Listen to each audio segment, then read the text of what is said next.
Stinger.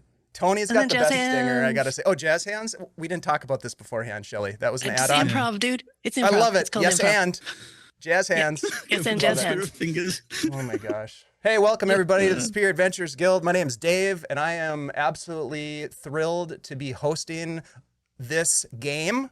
We're back with Tales from the Whisperwood. This is part 3 of Shiv's diabolical trilogy of games that we've been playing under the Whisperwood moniker. We're going to get into a lot of that good stuff. I'm also extremely thrilled to say that we are also raising money for World Central Kitchen, y'all. So thank you for supporting this channel, but also thank you for helping to spread the word about this fundraiser. If you can, I'm going to put the link here in the chat, and you can share that link with your social networks and your friends and your family. This is a really good cause. And if you are able to donate, please do. Just a little bit about World Central Kitchen. This organization was founded in 2010 by Chef Jose Andreas and his wife Patricia, and they were serving meals to people suffering from humanitarian, climate, and community crises around the world. And they are guided by a strong belief that food is a universal human right. I mean, let's be honest, everybody has to eat, and we want to make sure people can do that. And this is where we can do our part to contribute to that vision. Please join us today, you guys, and throughout the week as we team up with Phoenix Uwaki and Folk and Myth to raise money for this important organization. The donations, as I mentioned, can influence the game with advantages and healing potions for this particular game. You can find that in the link that I sent into the chat that will show you what's available. Every $5 that you donate will also earn you one chance to win in the drawing that we're going to have for all this amazing loot. You can see the sponsor slideshow going on the screen right now, but we've got a lot of great sponsors that have donated loot, including some folks from the community who have donated amazingly painted minis and different artwork. So there's going to be a lot of great stuff that's going to be given away on the 10th. So please, if you're interested to donate, please do. If you want to learn more about World Central Kitchen, you can go to www.wck.org and find out more. So throughout the day-to-day, we will be calling out any sort of donations that arise so that we can make sure our players know if they got advantages or healing potions, that sort of thing. And you can specify that in your donation. So I just want to say thank you all for being here and helping support this cause. Also, thanks to the players and our GM Shiv for being part of this fundraiser and bringing this creativity back to the channel. Super excited, Shiv, to dive back into this game. A couple of quick shout outs aside from World Central Kitchen. We also want to thank Tabletop Audio. We'll be using a bunch of their music today. We've got a couple of different map makers, CZEPEKU. And what was the other one, Shiv, that we might see? I found a couple for someone called Angela Maps. AngelaMaps.com. Check them out. They're very good. Animated maps and tokens of galore. And I will add that link to our shout outs. But thank you to those creators. We appreciate their creativity because we get to use it to make our games more immersive and fun. So thank you very much. I am going to go ahead and pass over you, Shiv, to kind of tell us what's up, and then we could go around the table. You can call on us or whatever to have people introduce their characters and all that good stuff. You know how it's done. We've been doing this for a long time. This is the 3rd time round, at least. Yeah, it's a breeze. Come on. We know how to do this. We're pros here. Hello, everybody. Welcome back. It's Tales of the Whisperwoods, Arc 3. We'll call it Arc 3, Episode 3. Whatever you want to call it, but we're back, and it has been a while since the last time we saw these. These are new faces, these are new characters. These aren't the same as they were before, unfortunately. If you go back and check out the Guild Superior YouTube channel, you can see Arc 1 and Arc 2 and see how that ended. But yes, we will go around the table. We'll start with Ian. Tell us about your character. Tell us who you are. Oh, okay. Hey, everybody. So nervous. I've never done this before. Hi. Hey, what's going on, everybody? I'm Ian, or your boy Big on all social media, and I'm playing Bear Kane, the Beast Hide Artificer. Long moonlit walks in the beach. Definitely has an affinity for fire, which has probably been the best and worst thing that can follow him. But he's just out here having fun, and what comes after that, that's for future Bear to worry about. not past Bear. Yeah. Excellent. Lovely. I can't wait to see what this character can do. Shelley, let's talk about your character. Tell us about them. Sure. I'm Shelley. Hey, it's Flea Monkey out in the world. I am playing Gherkin, who is a Furbolg cleric. You'll see a couple of interesting things about her. She's got a sweet pendant. You're gonna have to look pretty close to see it. It's pretty small. It's got a feather and some bark in it, and she's very kind of, I guess, kind of rangery druid looking, but she does heal people. She's got a distant look in her eyes sometimes, but she is watching and seeing, and also likes to watch explosions and fire. Interesting. Wow. Interesting. Okay. And over to a dear friend of mine, Tony. Tell us about your character.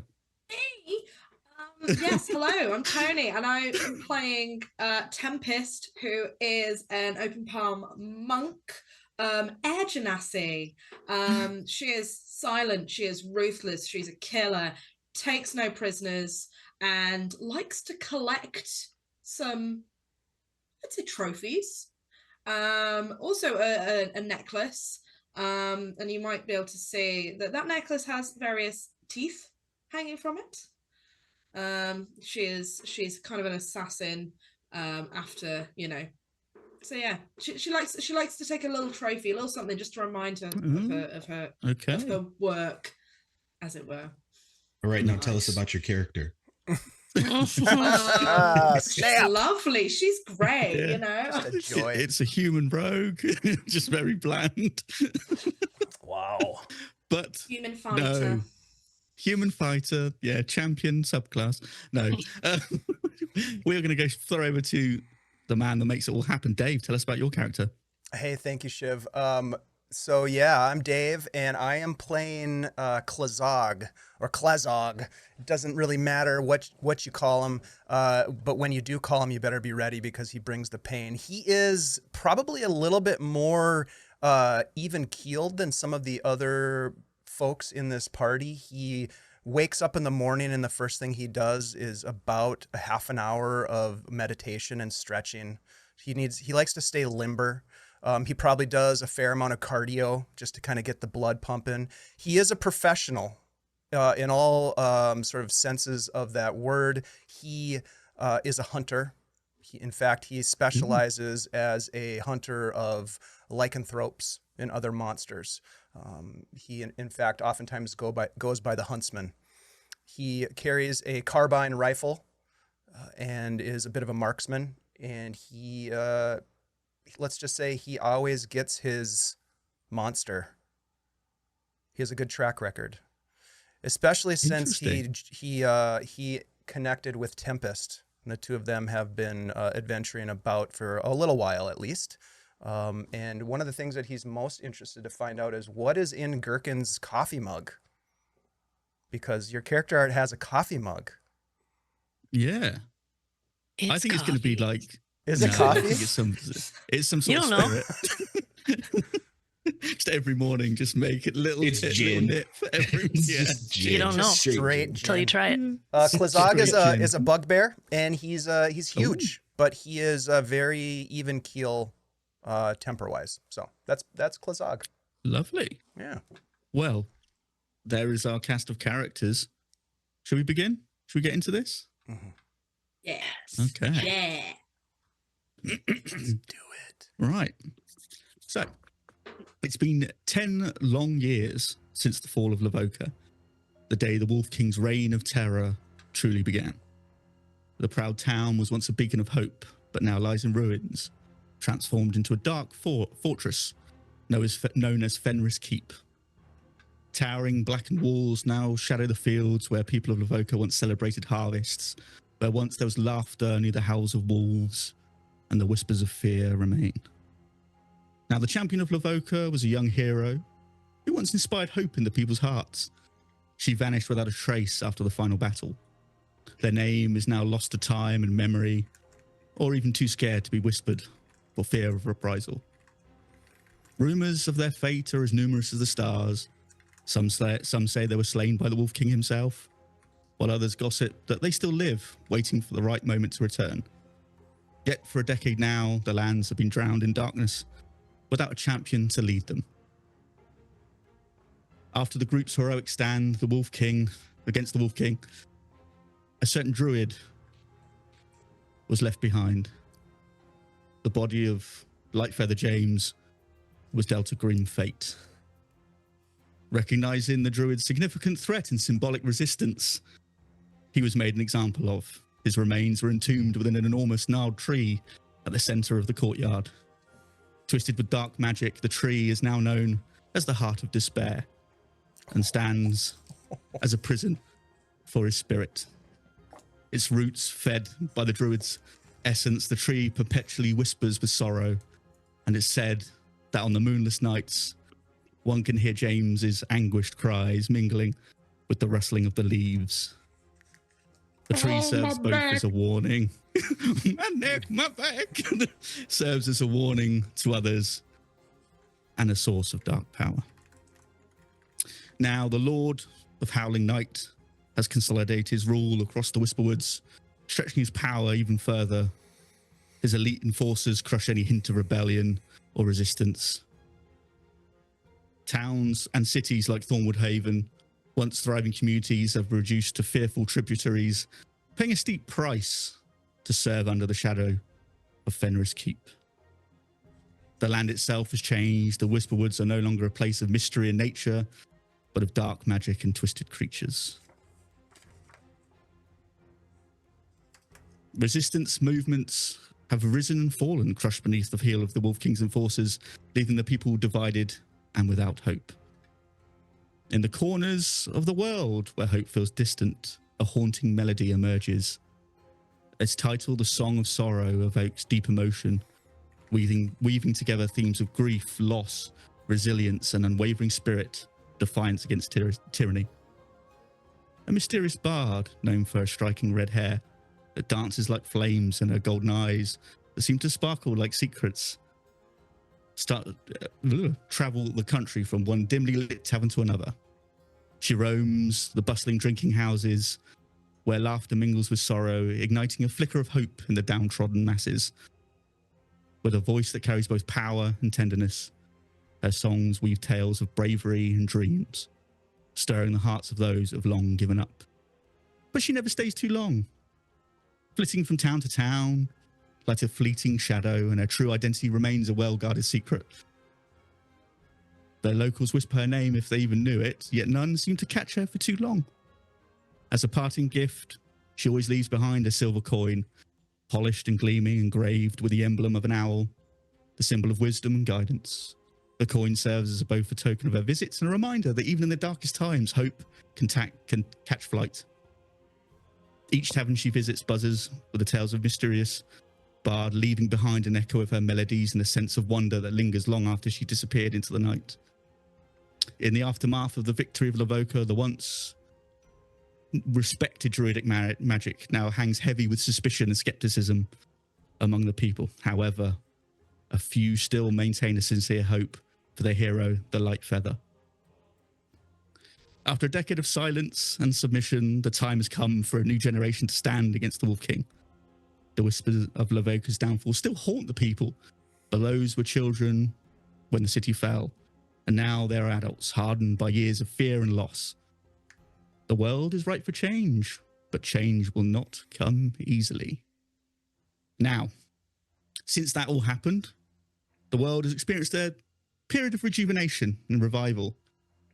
It's springtime, which is commonly known as the time of flowers. It's the period after the harsh seasons of the fading and deep winter, and we are now coming towards the city of Thornwood Haven. There are rumors abound of the Wolf King himself, who resides in his dark tower brooding. There are even rumors and speculation that his lichen form is becoming increasingly dominant and unpredictable, transforming the once cunning strategist into a more monstrous figure with each passing year. With the intricate web and various factions vying for dominance over one another, Delaine Valaith, the formidable wife of the Wolf King, who wields considerable influence at the court, is at the center of a power struggle. Beside her, the enigmatic Shadow Huntsman maneuvers with cunning ambition, seeking to secure a position of favor and ear with the powerful Wolf King. And as years have gone by, a powerful and potent blood tithe is imposed in response to the dire situation, compelling towns and villages to submit their offerings. 10 individuals are picked and must embark on a perilous journey to the looming fortress, where they must willingly give their blood as a sacrifice to quench the insatiable thirst of the Wolf King. However, there are others tirelessly uniting, determined to confront and ultimately vanquish the looming threat. And this is where we pick up our story. Outside the first, what is called the Dominion City of the Wolf King, we find a tent. Many tents, in fact. This is people waiting. There's long carriages and people queuing as every carriage and person is meticulously checked. And as we zoom in, we find one Firbolg asleep. Gherkin. As you've slept and as you felt these dreams, how do you feel your dreams have been of late? Energizing, not entirely restful, but I think Gherkin is okay with that because they're encouraging. They're making her feel, I think, like there's stuff to be done. All hope is not lost. The forest will smell right again. She believes it. She wakes usually refreshed with that idea, even if she didn't, get the full sleep that she needed.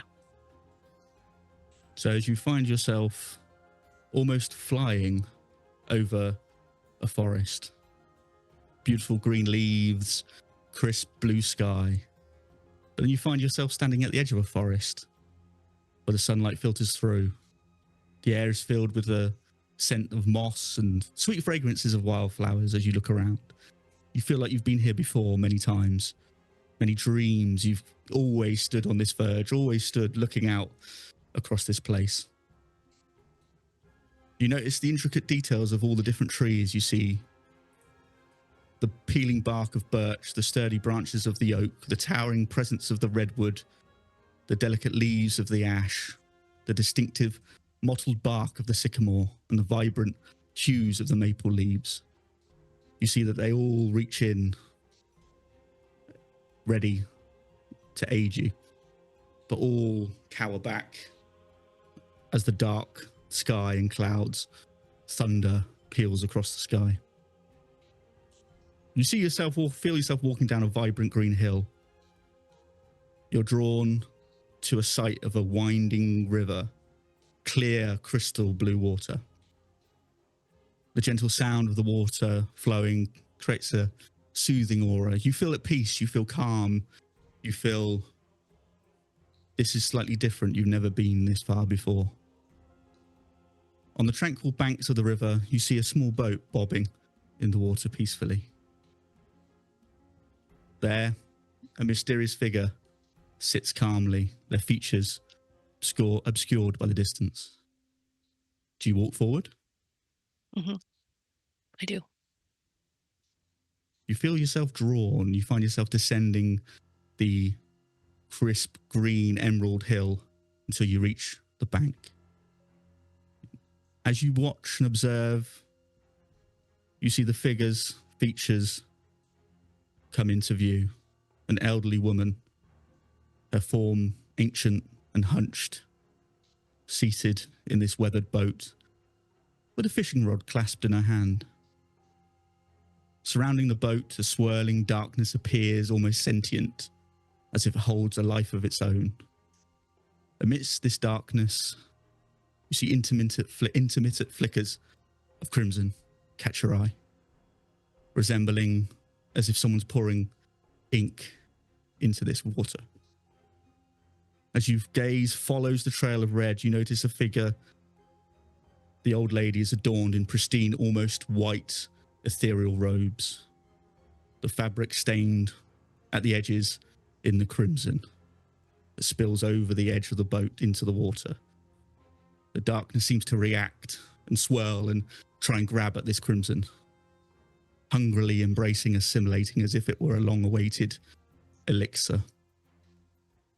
The darkness, almost like a living entity, creeps and crawls up the boat towards the wound. But it dissolves into nothingness as it encounters a warm, radiant light, a light you yourself have felt within your dreams. Slowly, as if carrying the weight of countless years, she lifts her hooded head, revealing a face weathered by time and by her own confidence. She lifts her heavy-lidded grey eyes and she looks into you, but also almost as if she looks past you, as if she's looking up to some unknown figure, and she just whispers the words, "I'm sorry. I'm so sorry." Her voice resonates gently with a profound sadness. It's something you've never felt before. And as you carry on... Oh, lost my page. Sorry, gang. I've lost where I was. There we go. Yeah. A single feather gently descends onto the boat. She starts to reach for it. And she grasps it and she feels like a pain in her face. You see it etched with agony. And she says, "Someday we'll be together again," as she lets the feather go. Her voice barely above a whisper. She looks past as the feather drifts away, and she looks to you. And she says, "Not yet. There's much more work to be done." Her voice carries a note of determination, and she looks at you and smiles with a sorrowful smile. "Fly, little bird." And you wake up. You see your surroundings. You're in this tent. What would you like to do?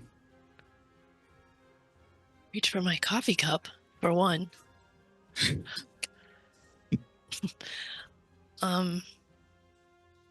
I sit up and look around. Who else is in this tent?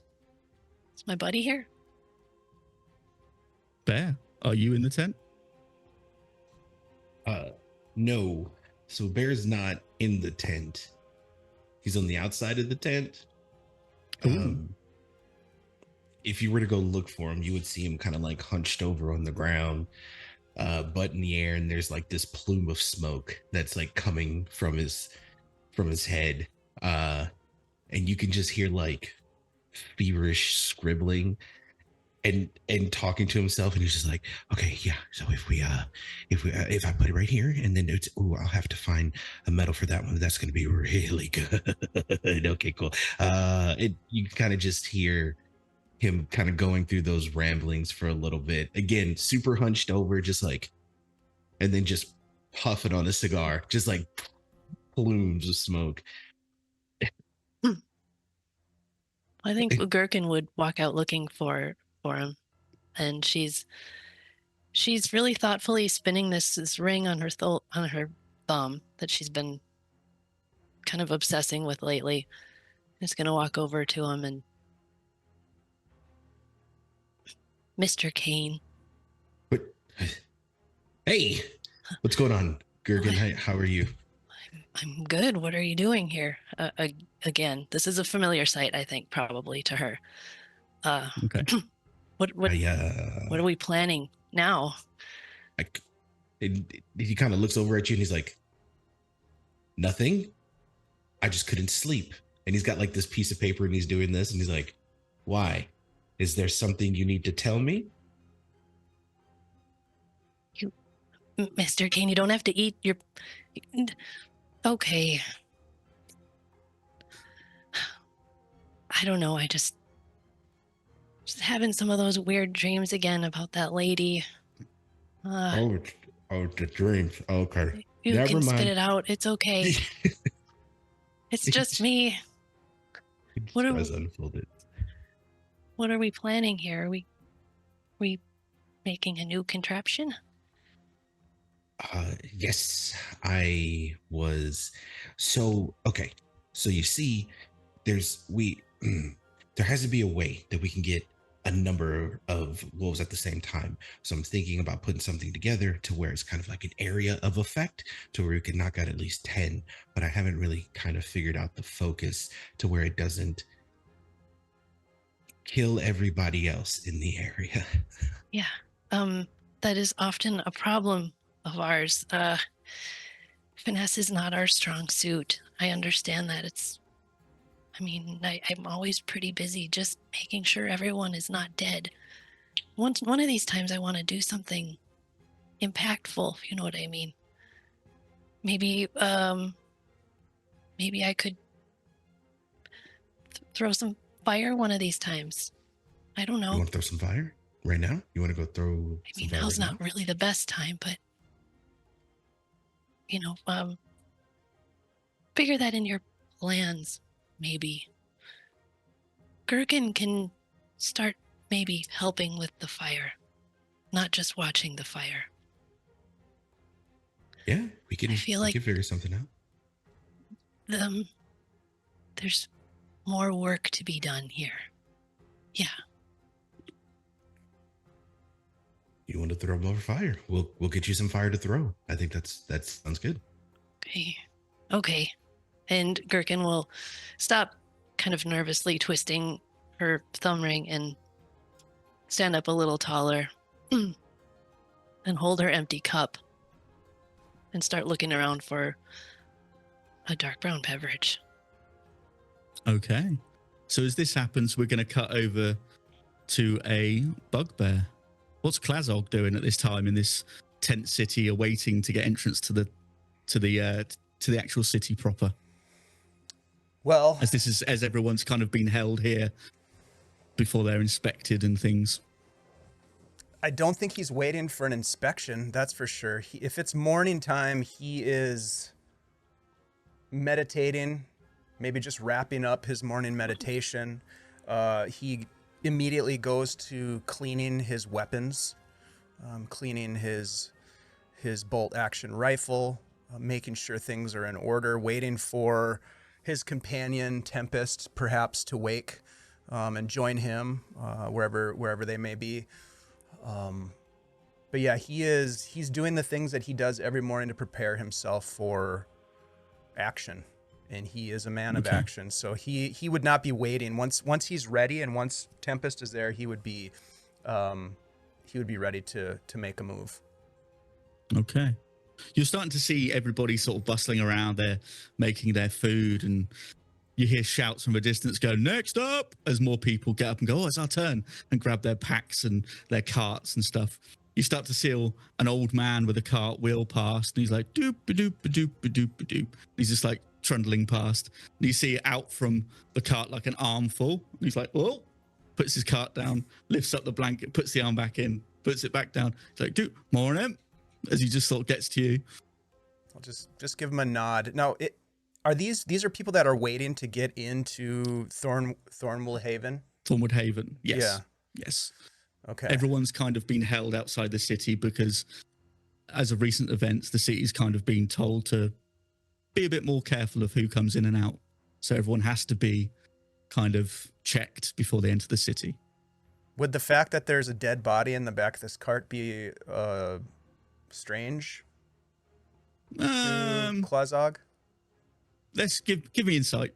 Let's have a little insight check on this. Oh boy. Okay. Let's roll the game.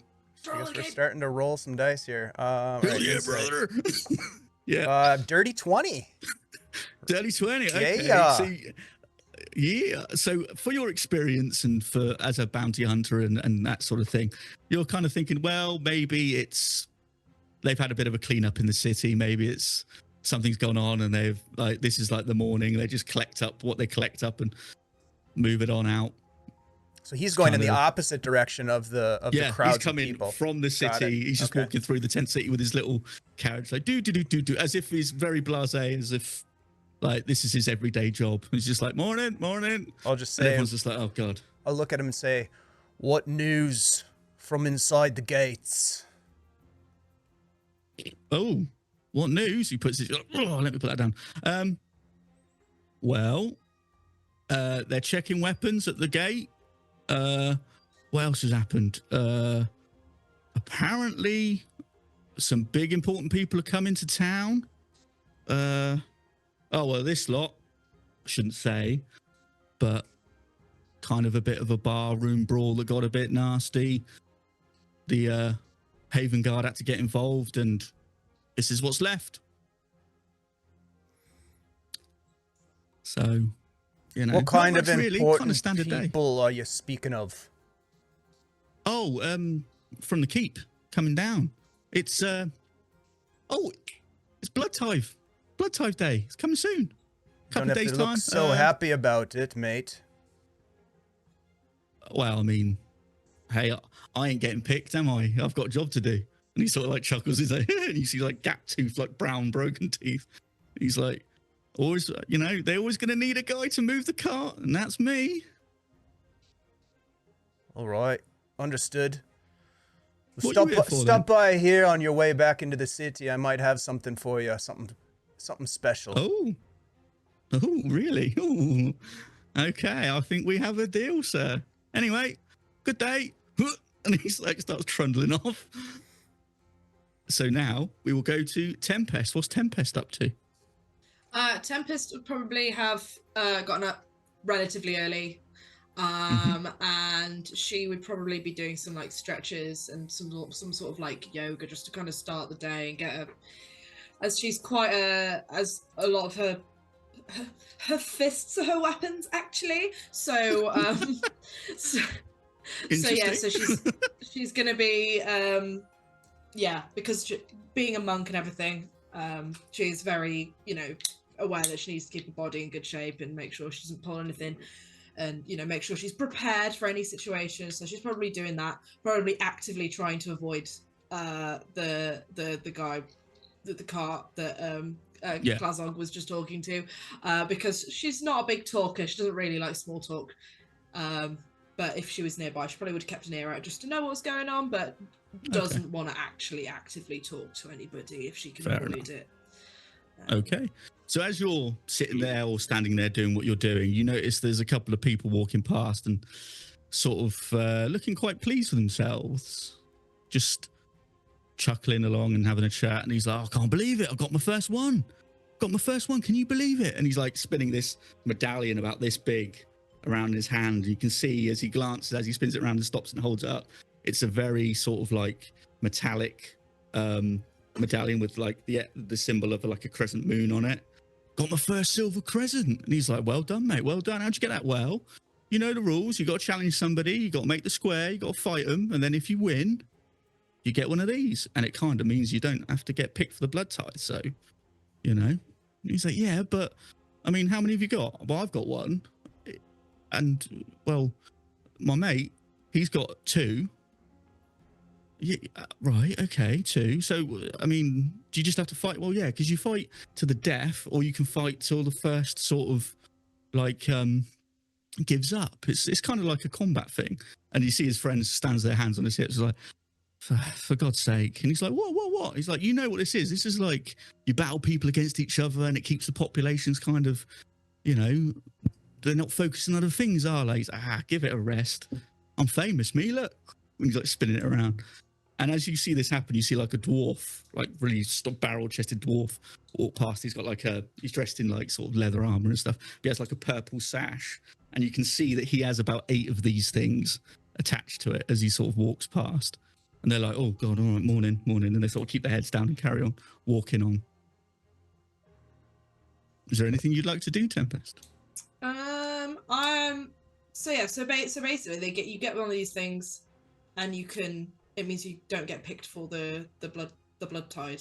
Yeah, this is essentially what's called a silver crescent. It's like a medallion for essentially winning in the fighting pit.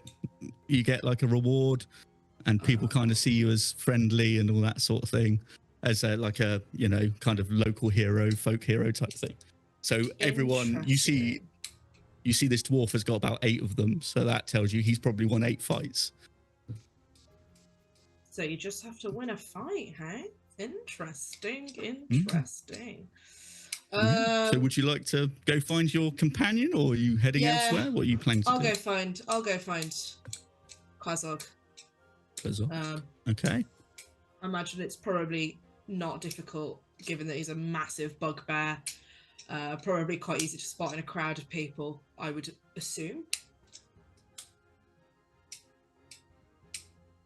Yes? I would assume so. I mean, Cool. Yeah, you were gonna walk up. You're gonna. Is Klazog expecting Tempest so soon? Is he? Still sat? Is he fixing his rifle, or is he watching Tempest approach? What's Klazog up to? He's just hanging out. He's done with his preparations. He's simply waiting for his companion. Okay. With some information to share and hopefully to learn. So you two see each other. Right, Tempest. Sorry, I'm just trying to get into the accent. Brain. I'm going to You heard noodle about around a this, bit before I land on mine. I recommend you do the same. You heard about this blood tide thing? And the silver crescents and all that? I know nothing about the Silver Crescent, but I can confirm so- the blood tithe is the rumors that we've heard are true. Well, I found out there's a way you can try and actively avoid not being involved. Go fighting pit, win a fight, get one of these Silver Crescent medallion things, and then you don't get picked. Well, ain't that fancy. And I'm thinking, me and you, easy. Pick up a couple of medallions. Don't need to worry about blood tide. I ain't paying no blood tithe medallion or not, Tempest. I've only come here to do one thing. Put down the mongrel that calls himself the Wolf King. True, but it's probably a lot easier to do that if you've not been harvested or something. So, but yeah. It could gain favor, I suppose. I support you going for that medallion then. The only thing is I think people think you're a bit of a hero if you get one.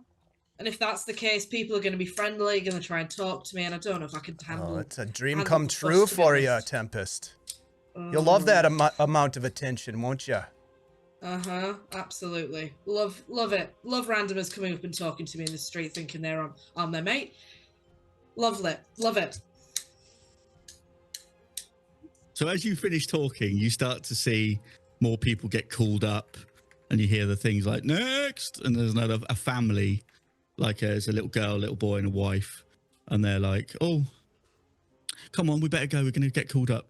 And as you're watching, you see the father come out, and he's got like a black eye.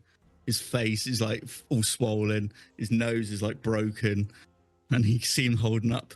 He's like, "Come on, dear, don't forget that." And he pulls out his like silver medallion crescent. He's just like walking off, like hobbling off. And he's like, "We won't." And his wife's very much like, "We won't get picked today. I know it. I can tell." Oi, you with the busted up face. Come here. Sort of like hobbles over really slowly. What? I'm What do you gonna want? look down at him, towering above him. Tell me, my friend here is interested in competing in the fights. How is it that one signs up for this spectacle? Well, you don't sign up. You just kind of get challenged, and you kind of have to accept. Otherwise, they call you a coward, and you're kind of ostracized. Very well, then. My friend Well, challenges you. You You want to go? My friend fucking bell, let's challenges go. you right now. Here we go, What? Tempest. You?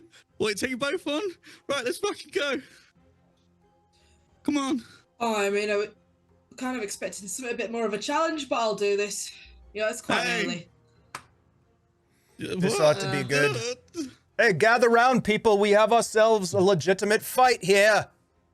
Everyone's going, there's a fight, there's a fight. Oh, there's a fight, okay, there's a fight. I'll He's look like, down at the "Hang on a wife. minute." I'm going to look down at the wife and I say, just woke up. don't you worry, miss. Whatever happens, you'll be taken care of. And then I'll just kind of give her this weird grin, menacing.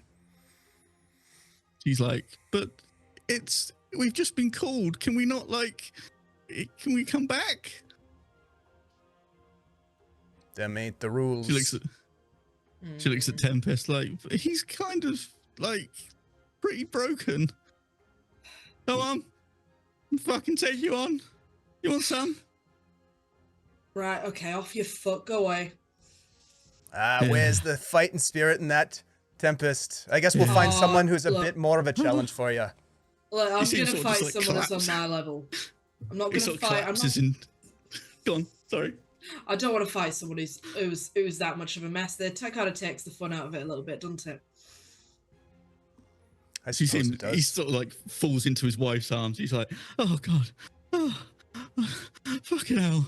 This can't go on. I can't fight everybody in this fucking camp. And he's starts hobbling off, and she's like, you weren't going to, dear. Don't worry about it. It's not everybody. Just what? You fought once, you'll be fine. Just don't put your hands up anymore. And he's like, all right, I won't. It's just a force of habit. I'm sorry. All right, you looky Keep loos. an The eye on that fight's one, love. cancelled. Everyone go about your business. That's right. Fuck off. Boo. Start Oh, booing. shut up, Everyone's you. like, boo. So, as you all, are you getting up, walking to the gate again? Are you going to start wandering up? Yes. I'm gonna, yeah, I guess so. But I'm definitely not Okay. interested in handing over weapons, so I don't know how that's gonna play out. Okay. Yeah. Okay. I'm happy to go because I mean I've got weapons, but because of how Tempest's fighting style, it Yeah. doesn't really matter too much because her fists are her weapons. So Hell yeah. Yes. Okay. So as you two start ambling your way up, you see other people with their carts and their sort of satchels and their sort of bindles and things walking up to the city, and you see a furbolg and another gentleman. That's right. Another Wait gentleman. a minute. The gentleman. Do you see those two, Tempest? You recognize those two? I think so. That one. That short one there. I think I know him. And you think this place has those teeny tiny sandwiches that we got at the last place? What, Should castle go for a sliders? sandwich right now. The sandwich would go great with this beverage. I'm Right. not gonna lie, I What do you- didn't see any food tables though here. Go for a sandwich. Do you see those two looking at us? Hmm? Over there. Don't look right at them. And That one there that just looked our way. Gherkin is turning the other way, and so Why that is the- Bear can look at them. Pretend like you're Bears. You're the talking to one- me. Why is the other one looking like she's trying to look away? But I definitely know that one. Are you talking about those people over there? Those people right over there that are Missed. looking at us?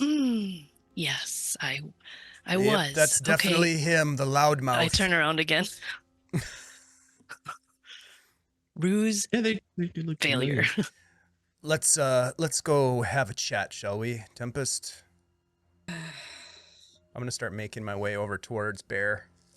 yeah, I'll follow along. Oh, they're coming over. Can everyone just give Hello? me perception No. checks, please? Just everyone give me perception Ooh. checks. Mr. Kane, I would advise you to not talk about the 10-foot radius, everybody dying situation. Oh, yeah, I- no. That's just for us. Yeah, You shouldn't okay. even know.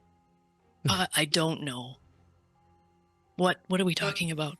Mm. 12. Wink. 12, 23. 23, 19. 19, 9. 9. Okay, That so checks. Gherkin and Tempest, as you are approaching each other, you see the guards. You see two different types of guard. You see what's called the Haven Guard, which is for the city proper, which is like you see they're in their dark green tunics with their emblems of the tree and all that of Thornwood Haven. And then you see they're called Dominion Sentinels. These are like Wolf King soldiers. You see them in the blood red sort of sash, and you see that at a certain point the Haven Guard then give way to these guys as they get closer to the gate. But you also notice there's a thin sort of half orc sat near the gate. There's a big gatehouse just outside, sat near the gate with a big ledger, and with who is it, 23? Did Tempest get 23? Yeah. Yes, you happen to clock that someone comes up with what looks like maybe a sword and a dagger, and there's an exchange, and you see something get put on the book. It gets quickly swiped away, and then he's just waved through. And he just carries on walking through. And doesn't drop his weapons off or anything? Doesn't appear to be. For the 23, something gets dropped on the ledger. The ledger, he kind of, a bit of a quick hand and signs something and then waves him on through. And the guy just puts his cloak over and just walks into the city. Interesting. Are you seeing that over there? That guy who just walked through? She says to Klazok. No, I missed it. But I know this one. He's just staring at Bear Cane, trying to place him.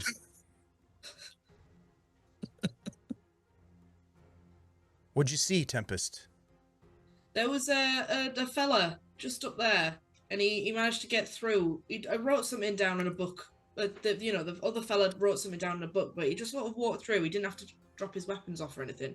What I was don't know he if that could bribing be him? quite maybe. I don't know. I think maybe a couple of golds a couple of golds would be worth it for me to get to keep your weapons on you. Aye. Agreed. So have you two the two groups just met in the middle? Yeah. Well. If it isn't Bear Cane. Klazog, you're looking furry. Thank you kindly, little one. How goes it? It looks like you have a new partner. I do. This is Gherkin. Got the fastest hands on this side of the land. Nice to meet you, Gherkin. It is good to meet you too. How do you guys know each other? Let's just say our paths have crossed in our line of work. Tell me, Yep. whatever happened to Rodney? I didn't expect you to bring that up in such an auspicious meeting between friends. I would hope, Klazog. We could table this conversation for later if that's what you're hoping for, Bear. This No, is my it's fine. partner, Tempest. Tempest, Bear Cane, you may have heard of him. And did you say your name was Gherkin? Yes, Gherkin. What are you drinking? Coffee? Yeah, don't act like it's weird.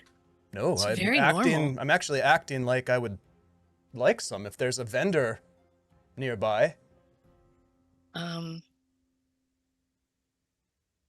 There's not actually. Well, that's He shit just luck. wants. I don't know you, but as a gesture of friendship, and this Oh. is very much like a question that she puts out, looking at the two of them. Kind of, she's not sure what kind of vibe is going on here. I'll give you some of mine. That's kind.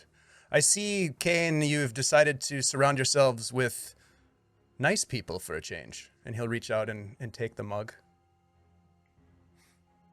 Takes a sip of it. Is it coffee? It's really just coffee. All right. Yeah. He takes it. Like, as you take a sip, though, like, Kane is looking at you like, But it's really, really good. It's I'm pure gonna bourbon. take a nice sip and then I'm gonna look at you and I'm gonna smile. And I have a gold tooth. And then I'm gonna hand the mug back to you and bow delicious. And then he's going to look over at Bear Kane, stare back at him, and then he's going to reach out his arm to shake his hand in sort of that predator, yeah, that's Yeah, he just, yeah. It's good to see you, friend. It's nice to see you too, Blizzard. Oh, by the way, that's gonna hit you in about an hour, so you might want to prepare for that. You mean poop? No, much worse. Gherkin is wiping the edge off her cup because she jumped when that hand came out. Nothing is going to hit you in an hour, I promise. Maybe just some energy. Don't listen to him. As you're all talking, you hear a vendor go, kebabs, falafels, tacos. Just like, oh my God, they have tacos. And you just like, you see this vendor, he's got all sorts of like meats, like skewers and like little sort of sandwiches and little sort of. We're definitely whatever. getting tacos. He just like, yeah. Bear legit just runs off. He's just like, oh. Never get between Bear Kane and a taco. Am I right? And as you can see from the meat, it's a very sort of very sort of tough sort of pork kind of thing. It's like the best this vendor can get his hands on for what this city offers. He's just like, there you go.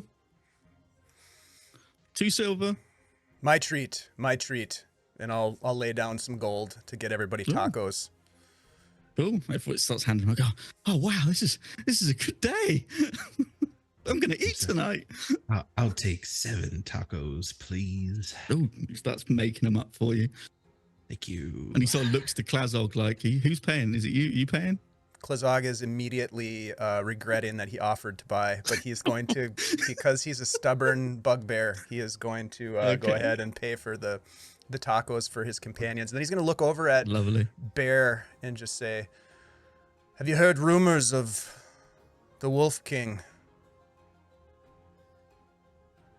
Mid taco. Yes? What have you heard? That he grows more monstrous by the day. That those of his subjects in this land are forced to pay a blood tithe. And that he is nearing the end of his life at my hand or the hand of my companion, or perhaps I can only assume that you're here for a similar reason. I mean, one doesn't talk shop in the middle of the open, but yeah, I'm inclined. Mm-hmm. Been working on some stuff. You see like the taco vendors looking at both of you like, what's going on? If you listen to us anymore, I will kill you. No, he won't. Well, he might actually. Fucking hell! His little cart just runs off. I can fix you if that happens. I'll shout from the distance. When you say working on something, Bear Kane, and he's going to kind of look around. If you listen to this, I will kill you too. You see that guy, the broken up guy going, you want some? You want some? Not you again. No. Honey, put your hands down. Jeez. Bear, when you say you're working on something, are we talking about the something? He gets real close to your face and he's like, I have a heard. little something. I will say that Rodney, God rest his lazy ass soul, did mention to me that you had, a near breakthrough that was potentially catastrophic. Zog, you know too much. Who have you been talking to? Let's just say I listen. Well, I mean, I got some things in the works. I just got to keep at it. Maybe I'll show you. Well, hold on for a second. And you just like, if there was a camera, he would go off screen and you would hear, and then he comes back and he's just like, yeah, I've been working on something. Taco sauce on there. Taco, yeah, just taco meat and that on the floor. What is that, cilantro? It's just, yeah, smells like it. We'll have to talk about it later.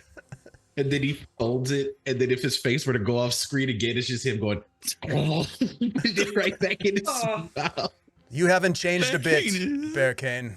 Not one bit. He's some sort of gremlin. Throughout this entire exchange, Tempest has just been stood there, just watching and staring, basically completely still, except to bring this taco up to her mouth. Again, if it was a camera, like she would just be like this, and then all of a sudden just a.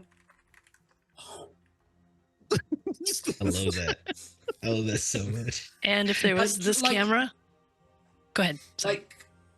Like Drax in Guardians of the Galaxy. Oh, I'm invisible. I'd be standing in the background drinking my cup at about the same speed, kind of maybe 5 feet behind her and off, but still in frame of the camera. Okay. So as a group, are you approaching the gate now, or are you still hanging back? Are you watching what's going on, or are you going to just try and... Might relay the information about the bribing, potential to bribe the gate, you know, just to make sure that... Because I know I know from experience that Bear Kane rolls with some equipment. He's got some fancy equipment. This is true. Okay. And Bear's idea was just to kind of like walk past, like just like, good morning, and then just see what happens. Oh, hey, shout out to Dungeon Mr. Ty. We just got another advantage, a player advantage. Hey, Thank you, what's up, Ty. Ty? Appreciate Thank it. you. Let us know in the chat who you'd like that to go to, please. I love him on Outlaws. He's great. Yes. So do you all have a contact here? Like, what brought you here specifically? Like, I don't. The Was it bounty. me? The bounty. The That's bounty, the atrocities, the abomination that is Bear shifts his. Go ahead. the Sorry. Wolf King. Bear shifts his attention to Gherkin and he tries to whisper, "Do we know about a bounty? Was there anything that we talked about that was a bounty?" I don't know about any bounties.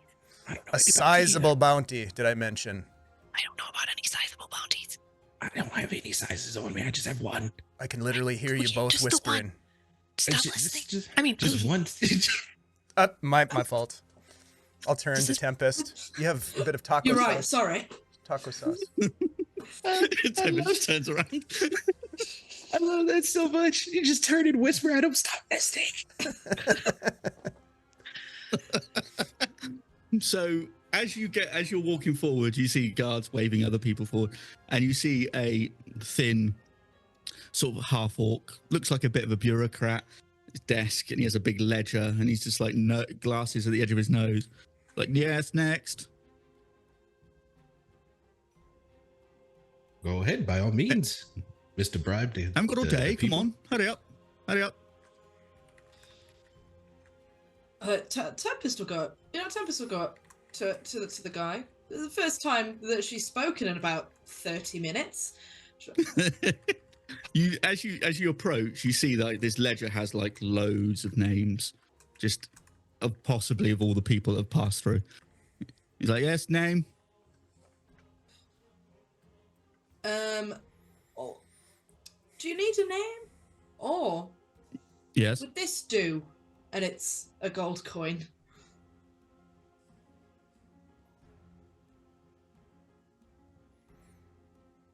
Sort of like raises his eyebrows, like it's gonna take more than one gold. It's like, Right, I see how this is. Puts another 2 gold, so that's 3 gold in total on the table. okay. He wipes it, just pulls it into his like pot jacket, and he's like, Smith, is it? Something like that, yeah. And what brings you to this city, Miss Smith? Just work and that. Well, enjoy your stay in Thornwood Haven. She gives you like a piece of paper, which is like a pass. Right. And my companions way, here you are must- right to come in. No. You must check yourself at the Silver Stag Inn for lodgings. Good day. Next. Yeah, Well, sorry, gang. that's fine. You're on your You know own what? now. Now, You know what, Klazog? before, just as you're about to do that, Gherkin, you get shoved in the back by somebody. And as you turn around, you see the guy just like falls into you and he's like, hey, what's up? What's going on? What's going on? Another guy goes, hey, fucking, I was here first. And it's like a little scrap breaking out. Oh, excuse me. You don't need to fight about this. What's happening? What's the disagreement about? Shoved, like start shoving. Oh, come on, man. Come on. And he's like scrapping. Ooh. Tempest, as before you walk through the gates, the guards just like go, and the half-orc administrator goes, 1 moment, please. And the guards just like cross the spears to stop you from entering. And they're just like, let's watch this unfold. And it's like start shoving. Is there anything you'd like to do? I'm probably also gonna just turn around and see what they're looking at, and just watch this fight break out, and just kind of work out whether or not I need to get. It's like somebody needs to like intervene, but Okay. also it's quite fascinating just watching this happen. Just So what you can see is 2 guys who are shoving. They're like wanting to fight, but they're looking around like, oh shit, we're gonna have to fight in a minute.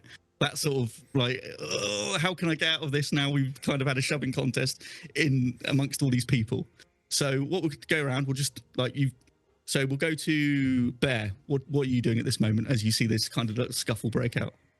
I'm sure that I'm still kind of standing with Gherkin.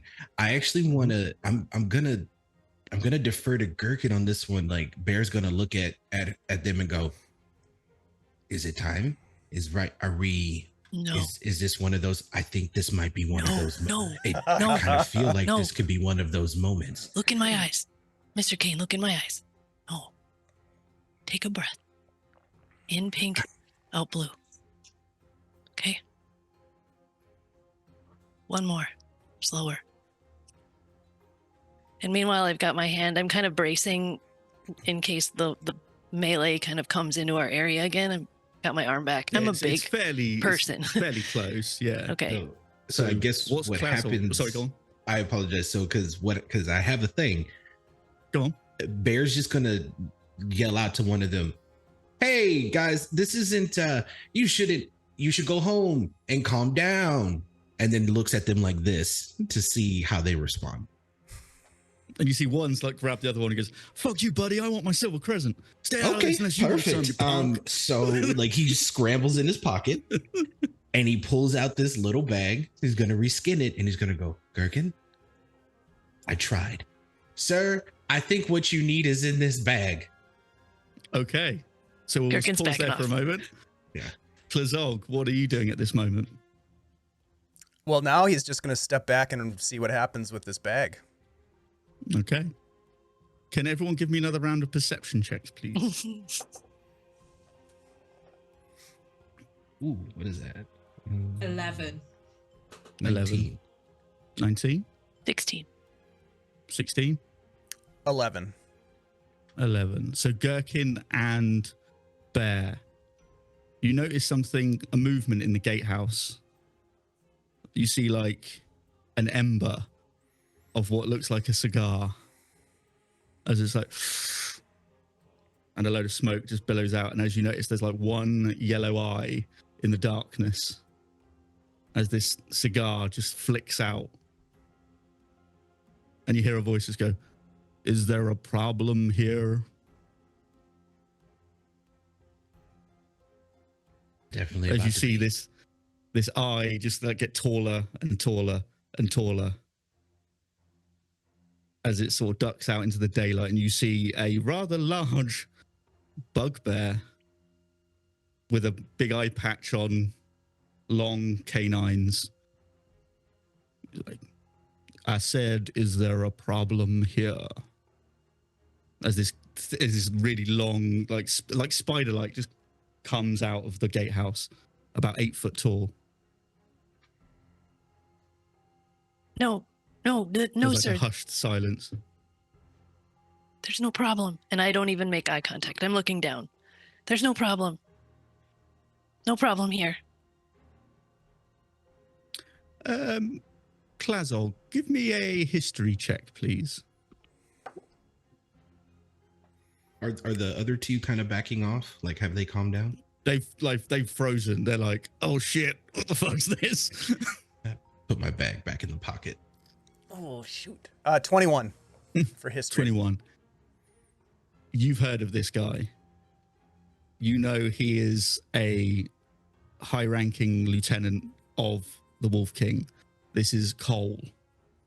He is Cole? a very vicious enforcer. And he's just like stood there and he's like, I believe there is an issue between you two gentlemen. And they're like, oh shit, I think we know what you've got to do. Make the square. And he like screams, shouts out, and everyone's like, oh, fuck, oh shit. He stands there and they're like, well, what are you waiting for? And they're just like, you see the guards just come out and start like pushing, shoving the people into like a makeshift kind of fighting arena as he stands back. And he's like, you see him like looking over and he starts looking at you guys. I'm going to look over at Cole. Does he notice me? I mean, another bugbear in the crowd. I don't know how many bugbears there are around here, but just wondering if he takes any notice. Let me see. Let's see what he sees.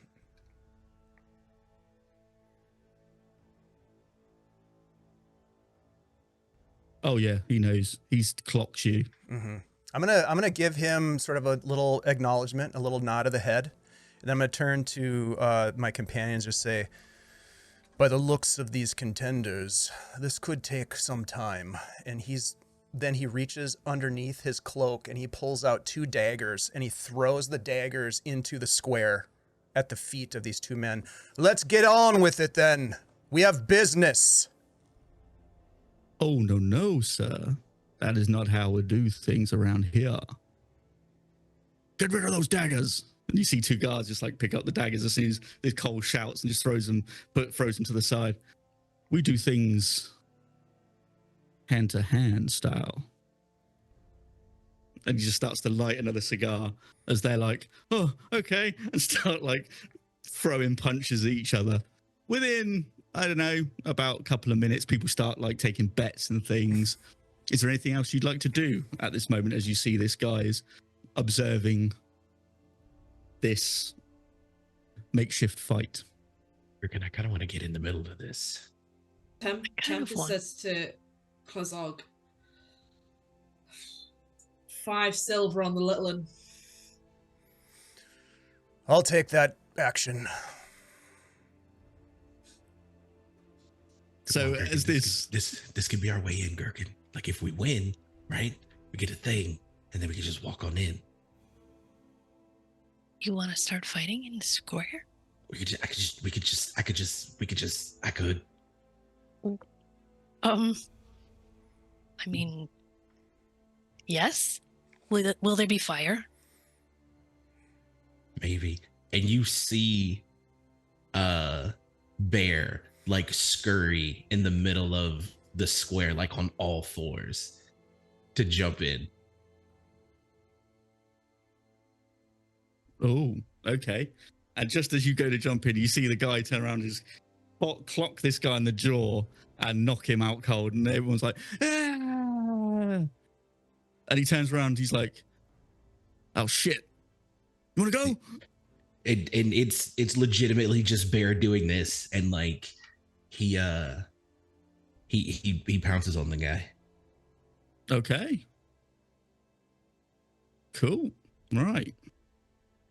Let's have a little look. Okay, so you have first attack. Go for it. Roll an unarmed strike against this guy. Sure. Because I know we're doing, like it's no weapons. It's just hands and everything. Hand to hand. But innate abilities are a thing. Yes. Mm-hmm. Perfect. Bear's gonna take this moment, and I think the only person who can see it will be the guy. When he pounces on him, he's going to shift. Oh, And it's not, in this particular case, like it's a little bit more controlled, but his face morphs and his jaw extends just a little bit, and his top maul kind of comes down a little bit more, and his hands kind of turn to clubs as he like comes down on this guy. So this gives me temp HP, which we're gonna do that. Okay, and you said unarmed strike? unarmed strike, please. Absolutely. You just have to beat a DC 12 because he's only just a commoner. Just makes it with a +6, 13. Okay. Can you roll damage for me, please? Sure. It's just, I think it's just, my unarmed strike is nothing. Great. It's 3 damage, 3 bludgeoning. 3 damage. Okay. You rock him quite hard, and he's like, oh, his like teeth just scatter across the floor, and everyone's like, ah. What are the rest of you 3 doing as you see Bear Cane pounce into this arena after this guy just finished off one guy, turned around, and Bear kind of got on him? Well, who won the bet between Klazag and Tempest? I Yeah. would say Tempest won. So Klazag is handing over some coin. Look at the Yeah, draw. Temps. Better luck next time, mate. Tempest is also going to be kind of watching Bear, because it's kind of she's kind of, obviously Klazag and Bear know each other, and it seems like they're kind of grouping together to get into the city. So she's kind of just watching him fight and is trying to kind of just pick up on what he can do and what his skills are and like how he fights. Because if they're going to be like adventuring and doing stuff together, she just wants to kind of know her allies' kind of strengths and weaknesses. So she's just kind of watching and seeing how he does his thing. Okay. Bear Cane is a bit of a hothead, but his heart is in the right place. He's not a fisticuffs fighter like you are, Tempest, but he seems to be capable against the common folk. It's not It definitely seems like it could. Sorry. Go ahead. It definitely seems like it could be useful. It's not his fists that will be the most useful. It's the explosions. Just wait and see. Explosions. Just wait and see. He's got a proclivity for fire and destruction. He's useful, Well, albeit a bit rough around the edges.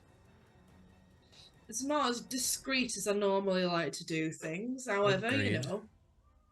But look at the Push comes to when distraction. Yeah. Hey, Explosions. so what's Gherkin doing at this moment as you see your companion Bear Cane double leg this guy in the fighting arena? You would see Gherkin go, oh, like, as in, not again. Okay. And walk up to the very edge of the square. She sets her coffee cup down on the ground between her legs, between her feet, so nobody kicks it over. And you can see that she's got kind of like her hands like this, like she's ready to jump in because she knows he's probably going to get hurt. It's not that she doesn't have faith in his abilities, she just history, right? So Yeah. she's Let's just prove ready this to here. fix him. That's what she's doing, watching intently, ready to So- jump in. The guy's going to try and strike you back. Does a 12 hit? Does not. He just whiffs because you're still on top of him, I assume, yeah? Yeah. So he's trying to punch up and he's just like, oh. So take your strike, please. Sure. Let's do this.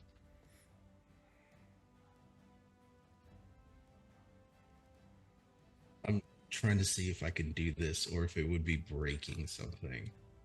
Because again, Okay. still just fisticuffs here. Yeah, sure. I will say if you're going to try do anything more as you're using your other abilities, I would say you probably have to make a stealth check to try and keep, unless you're trying to be obvious of what you're doing. If you want to try and stay hidden, I'd probably say if you're trying to disguise what you're doing, I'll say stealth check. If you're trying to be obvious, then, you know, you might people might be like, "Oh, what the fuck's going on here?" I think in this particular case, we'll keep it. Yeah, we'll keep it with the hands. Okay. 10, 11, 12, 15. Yeah, you rock this guy again. So roll damage, please. It's another 3. Another 3. He's just like he's starting to see stars. He's just like, oh.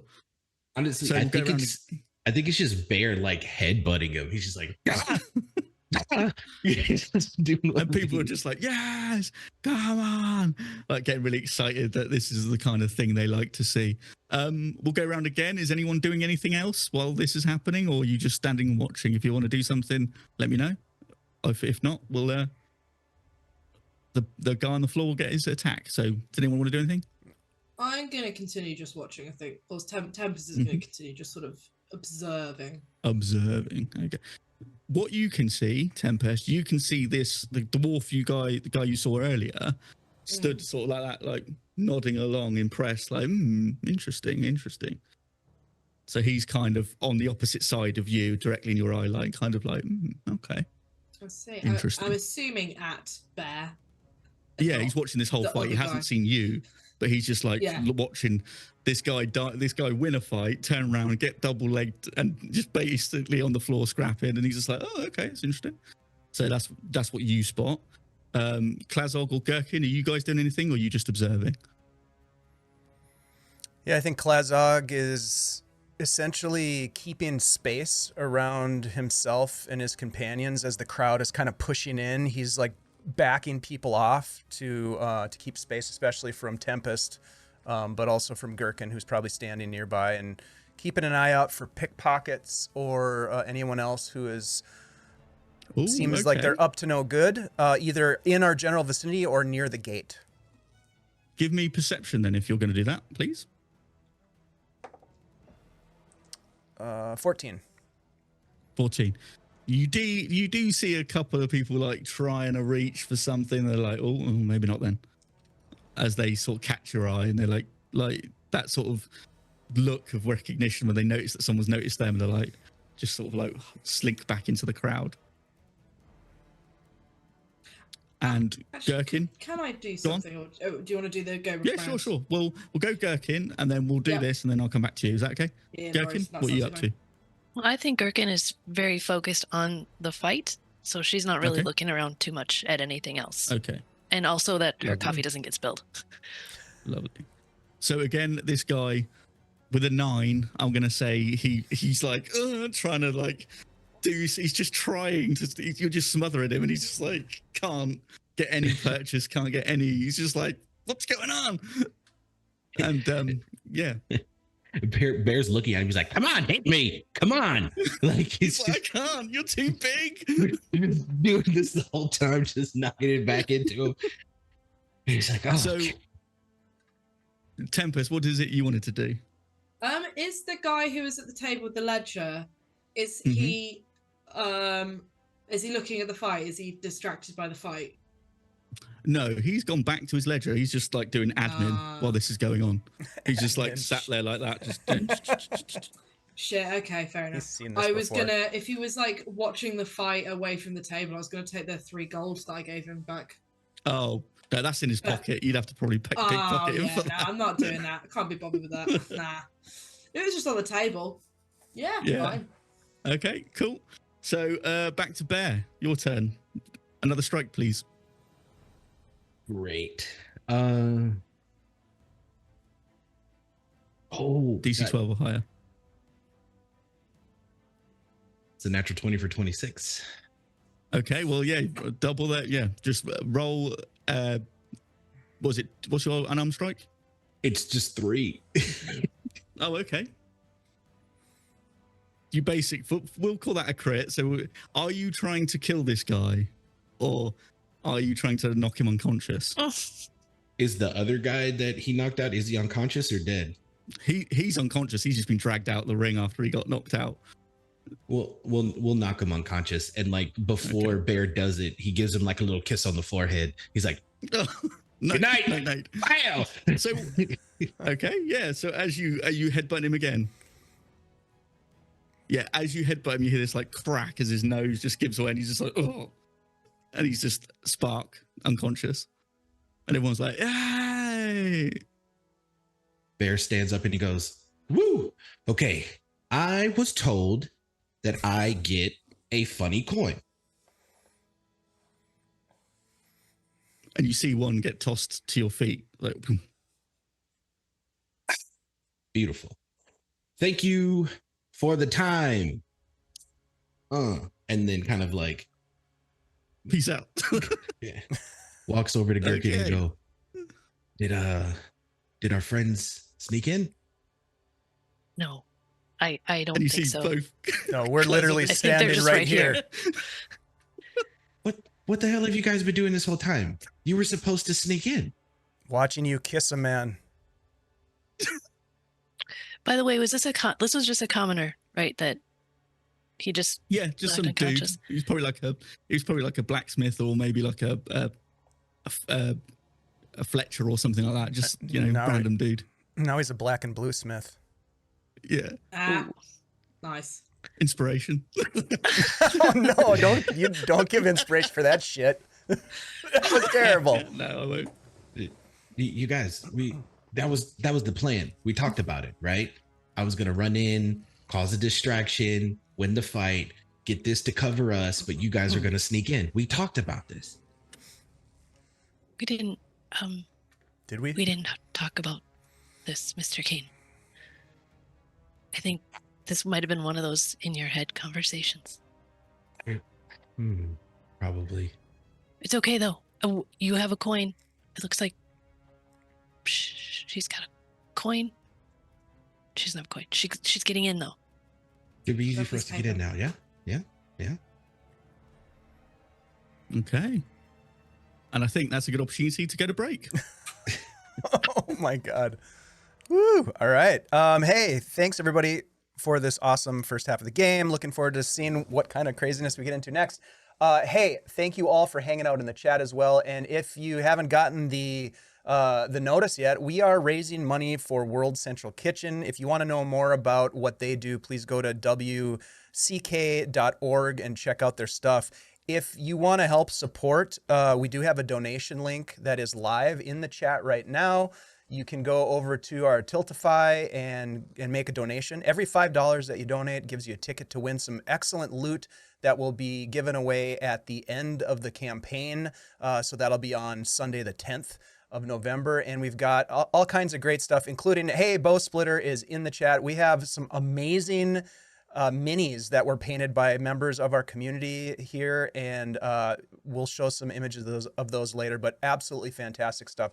You're gonna wanna throw your hat in the ring. And also, if you go over there, you'll notice that you can donate advantages and healing potions for this particular game today. So we'll be back in just a couple short minutes. We'll see you then.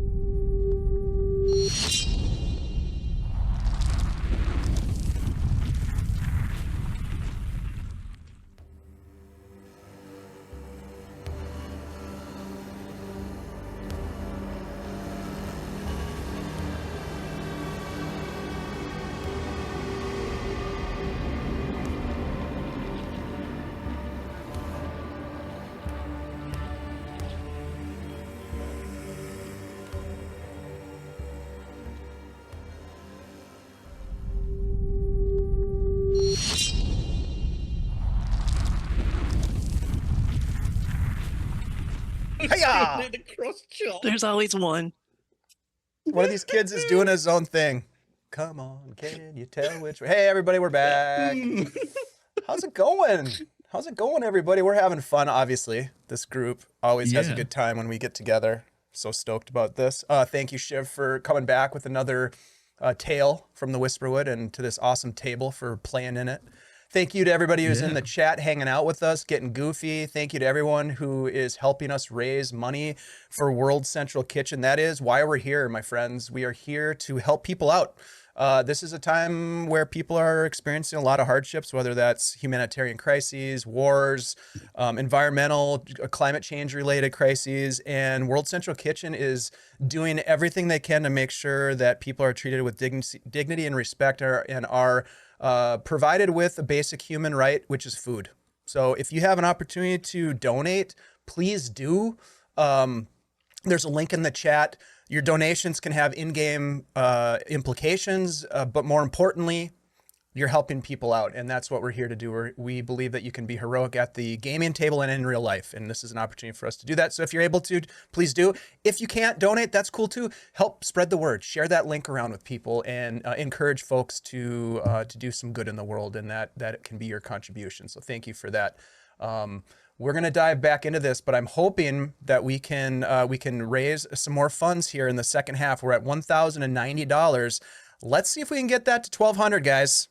Let's see if we can get that to 1,200. That's the goal. All right, Shiv, I'm gonna hand it back to you, my friend. Let's do this.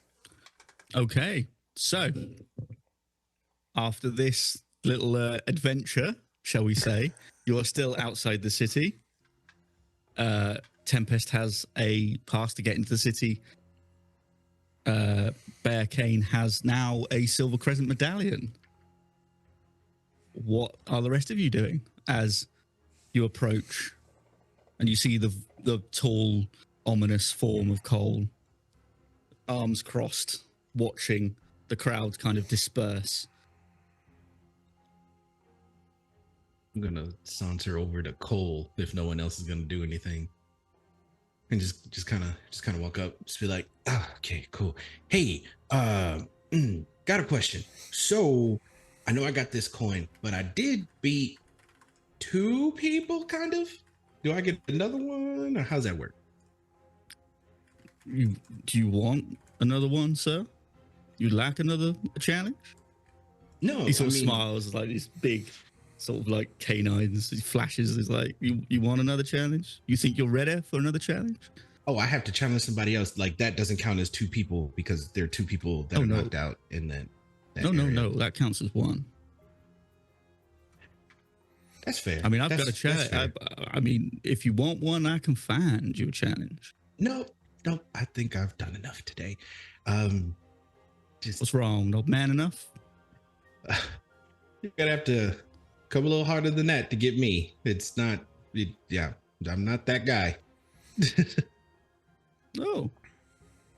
Well, welcome to the city, and I'm sure I'll find out what guy you truly are. Extends. He sort of like just stares at you.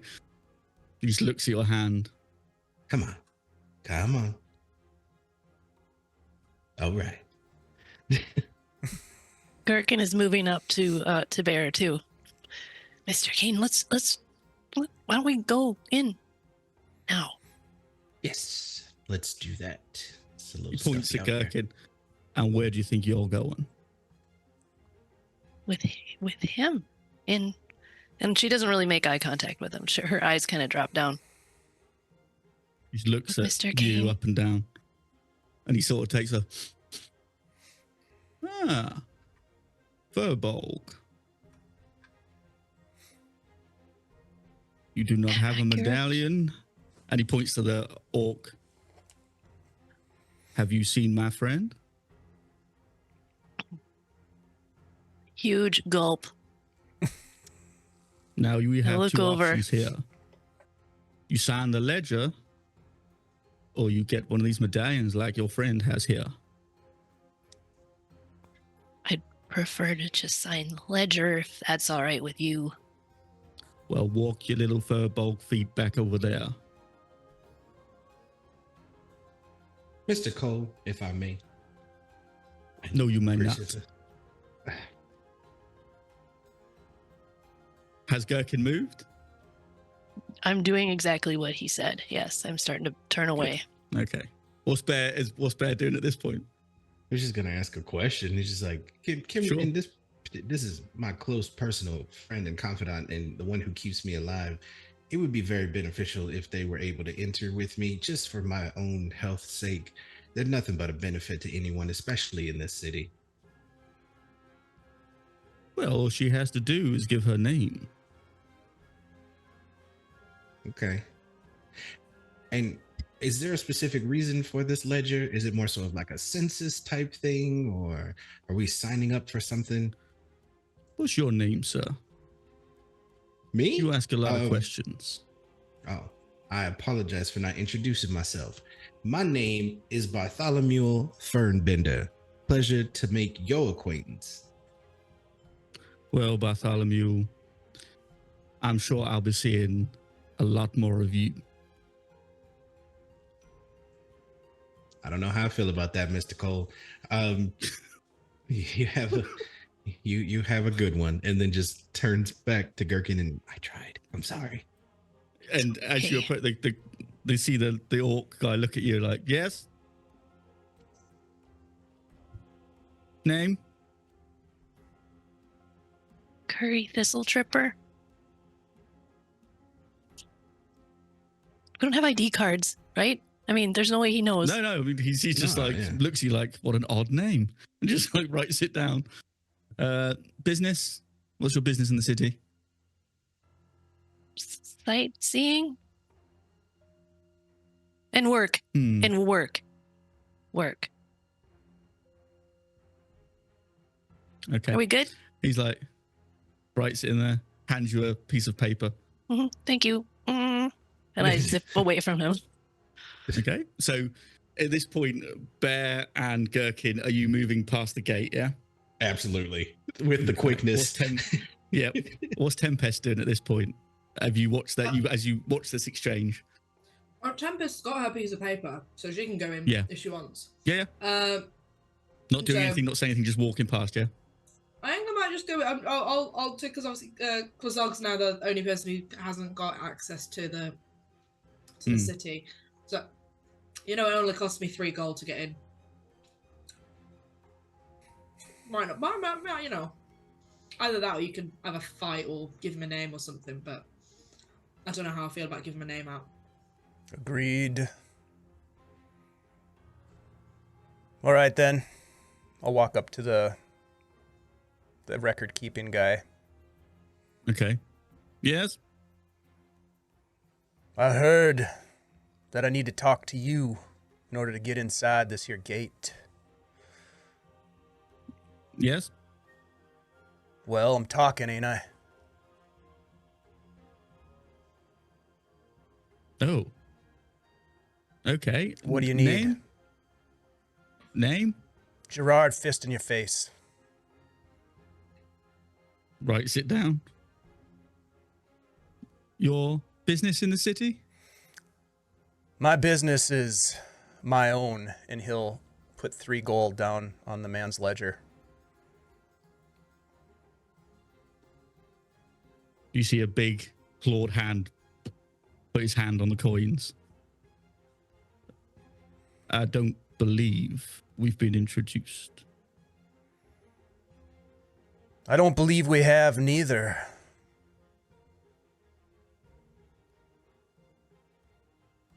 You are of my kind, I can see. I don't think so, friend. No. No, you ain't. He sort of just takes his hand off the ledger where the coin still sits. He just like looks at you, and you can see he's like smirks, and he's got again the teeth. And he's like, he said, "What is your business in this city?" Let's just say that I am an entrepreneur. Well, I do believe, along with Mr. Bear, or what was your name again? What name did you give? Bartholomew Fernbender. That's so light feather. Damn. Bartholomew. That's fine. Well, with the other gentleman called Bartholomew, it looks like I might be keeping an eye on you too. Well, you only got one eye to keep. Oh, and it's a very good eye.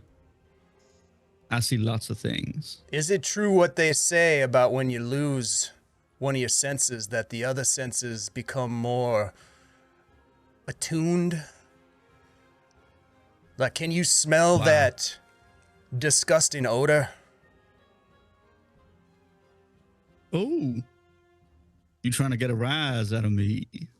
Just curious, is all.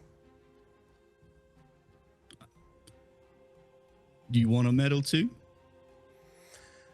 I don't think I need a medal for what I'm here for. Well, I wish you good day, sir. And he just starts to withdraw. You see the guy just quickly scoop the coin away. He hands you the piece of paper. The orc guy's like, there you go, good day. Thank you. You have a good day. And you see Cole just stands there, just staring, arms folded, watching you. And he's just like trying to take the measure of you, sort of like looking at you like, this guy might be a problem. I don't even look at him again after our conversation. I just walk in. You hear the voice as all four of you goes, have a lovely day now. I'm sure I'll see you all very soon. As you're now in the city. Welcome to the city. It's a beautiful place. Ooh. It's always a door. No matter what kind of door it is, it's always a door. So what would you like to do? This city it's a very sort of roughly sort of put together place. The walls are kind of rough stone that's been thrown together. The buildings are kind of your wooden kind of standard places. You see there's houses, there's a few shops, there's the blacksmith, there's an inn, and that sort of thing. So where would you like to go? Real quick question about the city, Shiv. What are the fortifications? Like the walls, are they big like wood poles? Is it like stone, or what is this? It's a very sort of, the outer wall is very is stone, but the inner wall is like a wooden palisade that supports it. Okay. So as you're walking in, you're kind of like, oh, okay, so it's like a rampart so people can patrol the tops of the walls, that sort of thing. Look over at Bear and just say, lots of flammable materials around here, if you catch my drift. Yeah, it is. This could be a lot of fun. He's just kind of looking up and around. By the looks of it, the bit of hospitality that we just had from the guards, there's going to be plenty of trouble to get in here. I just hope that none of us is too eager to get into that trouble right off the bat. We do have business here. I don't know what your plans are, but as I mentioned before, we have a very specific target. Now, I've worked with you before on a limited basis, Bear, and I'd like to invite you and your friend to join us if that's amenable to you. Everything gets split equally, of course, when we get the job done. We could probably work something out. You don't mind, do you, Tempest? If it makes my life easier, I'm all for it. I don't know if old Bear Kane's gonna make your life easier, but he'll sure make it more exciting. Thank you for saying that. I didn't want to have to be the one to say it. We also kind of have a little bit of business to take care of ourselves. We gotta see the local blacksmith, maybe. Just to kind of talk. Understood. I think our paths take us to the Silver Stag. But we're happy to tag along with you all to the whatever you need to do first. Yeah. The Silver Stag, what is that, is that a tavern? Little bar, Yep, little that's a grill tavern. action? Yeah, it's like a sort of coaching house, where they have rooms and things like that you could possibly stay in. But it's a tavern essentially, yeah. It actually sounds really nice. Let's go touch base with our smithy friend, and then we can round it off with your point of contact. Sounds good to me. Well, it starts. But as you're taking about the city, you start to see that various dotted around. There's groups of the Haven Guard, and there's mixed in with a couple of the Sentinel from the Wolf King's troops, just sort of dotted around the city, kind of just taking in the place. And there's vendors, and there's people just going about their business in the city. I think I'd like to ask like one of the merchants, just whether it's a food vendor or someone, to be like, hello, excuse me. Hello. You basically see this guy who's like selling silks and cloths, and he's like a cloth merchant. Hello, good day, welcome to Thornwood. Can I interest you in anything? You know what, maybe this all looks lovely, but I'm kind of a bit of a time crunch. Do you happen to know where Harlan Stone's shop is? Oh, yeah. Just down here to the end of this road, you go past the Silver Stag, you take a left, and then you take another right. When you get to the wheel it's just on your left. Looks at Gherkin. Did you catch all of that? Maybe you could tell us one more time. I was not listening. I was looking out there at that beautiful tree.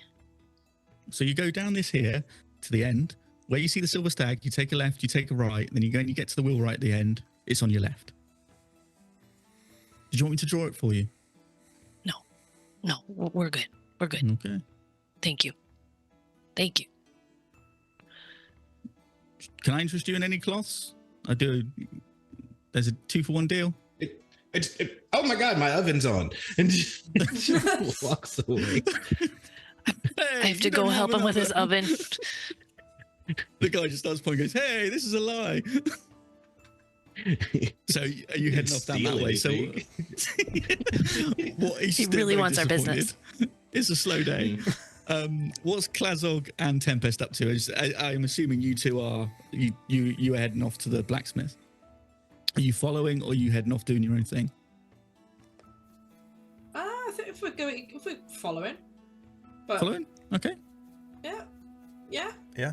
I mean, go ahead. Okay. Yeah, we're following. I'm going to be keeping an eye out for someone. Okay. I think if Bear and I are up ahead, I would lean into him and say, do we trust these guys?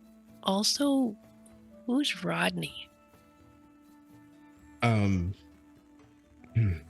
here's the thing. I don't trust most people, except for you, Gherkin. Yeah, of course. But as much as it pains me to say, Klazog is a good judge of character, and they're very good at what they do.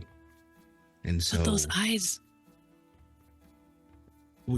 Yeah, we don't really talk about it. Like, apparently it was something when they were younger, something happened, bonked on the head, and now they're all like, Oh, no, not appearance. The way that they stare at you. It's unnerving.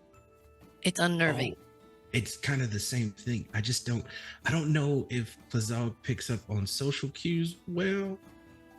But they're very good at what they do, and they are a respectable mercenary. So honestly, probably the best bet for us right now. Okay. Tempest, I don't know. I just don't know them at all. So, Well, she likes tacos. which it can't be all bad. Can't be all bad as a person. I don't know if you heard them earlier, like when they were talking to the people, and all of a sudden, just out in the air, just went, "My fists are my weapon." I don't know if I would have. I heard that too. Out loud. Yeah, I heard that more than once. Like, it's like their catchphrase. Do you think it's their catchphrase? I think it is. I think it's really good for morale as long as they're on our side. That's true. It's true. But about the Rodney thing. No. As that conversation is happening, Klazog is saying, "It's been a while since I've seen Bearcane, but he's a good one. There's a lot of scoundrels out there. He's one of those scoundrels, but I think he can be trusted. You just gotta watch what out about- for his hair trigger. And what about the other one? Pickle, what is her name? I don't know. Gherkin. Pickle. Gherkin. Good coffee. Always useful. Intentions to be determined. But I'll tell you Right. what, if they're rolling with Bear Kane, I'll trust them and give them the benefit of the doubt. But you know me, Tempest. Betray that trust, and it's a steel ball between the eyes. Which is respectable. My accent's going all over the place. As is I'm mine. all different parts At least of you the have country, one. all going on. Hey, I'm trying. As you're talking, somebody accidentally just bumps into Bear Kane's. Oh, I'm so sorry, and just sort of carries on walking. Wait a minute. It like grabs them by the shoulder. Mama ain't raised no fool. And he like, Gherkin, do me a favor. Hold on to this person real quick for me, please. Gherkin will dutifully grab on with very little effort. You know, she's 7'2", so she's reaching down. Hang on. I'm gonna What is start it, patting Mr. myself Kane? down. Just make sure they don't go anywhere. I'm gonna start patting myself down. Did they try to do some slick nonsense? I mean, how much gold do you have on you? Look,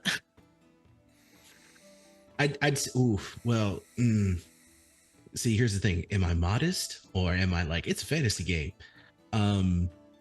Your choice. I'd say about do you want to be? I'd say Yeah. honestly about 150 gold. Components are expensive. Okay, so you feel your coin purse is a touch light. Picks up the bag. What is your name, friend? You see, you pull his hood down. Could you give me a history check, please, Bear? Sure. Oh, everything's falling. That's probably not good though. 11. 11. You kind of recognize this guy. Hey.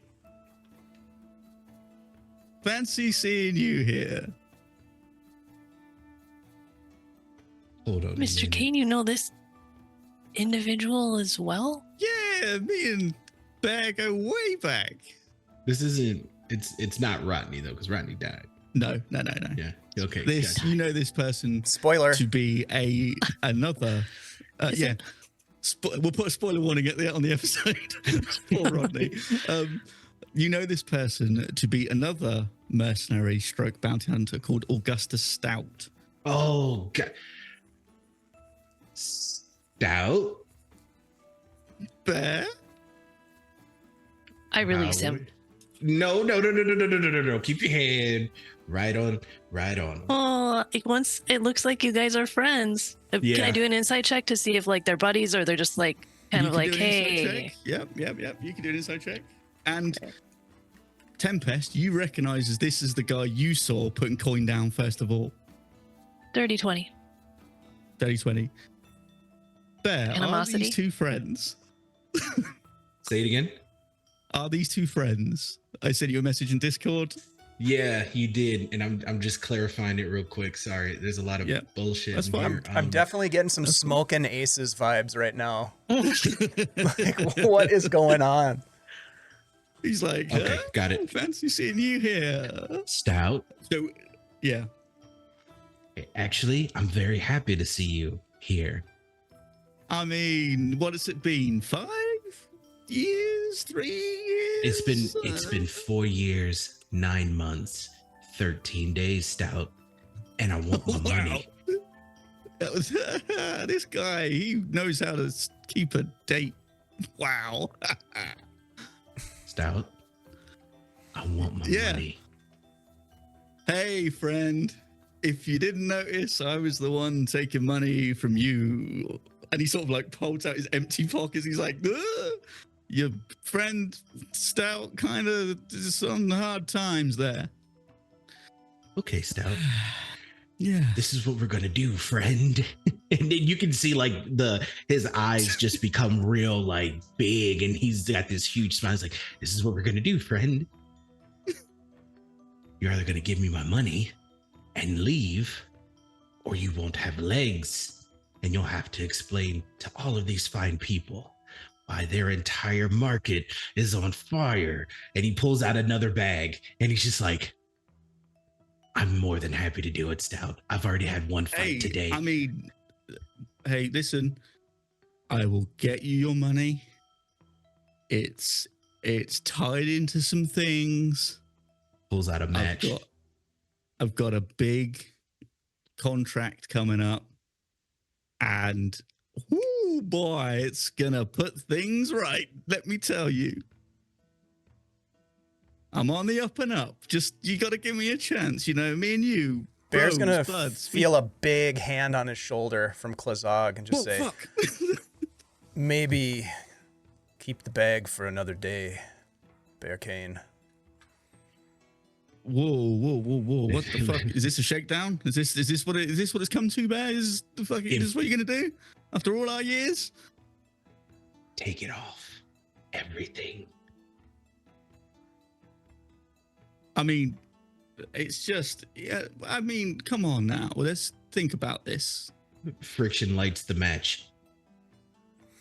Everything's out. And he just Birkin pulls out starts this, smiling. like, half bag, half coin purse. And he's just like, look, this is all I've got. This is all I got for now. I'll get you the rest soon. But there's about 50 gold in there and a couple of gems. Just, you wait and see. Old Augustus will come good. You wait and see. Yeah, buddy. Come on.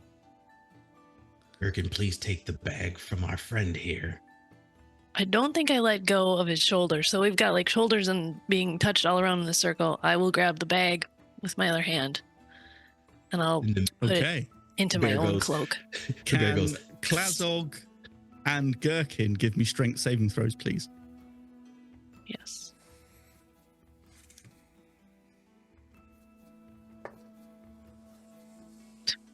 Nine. 9.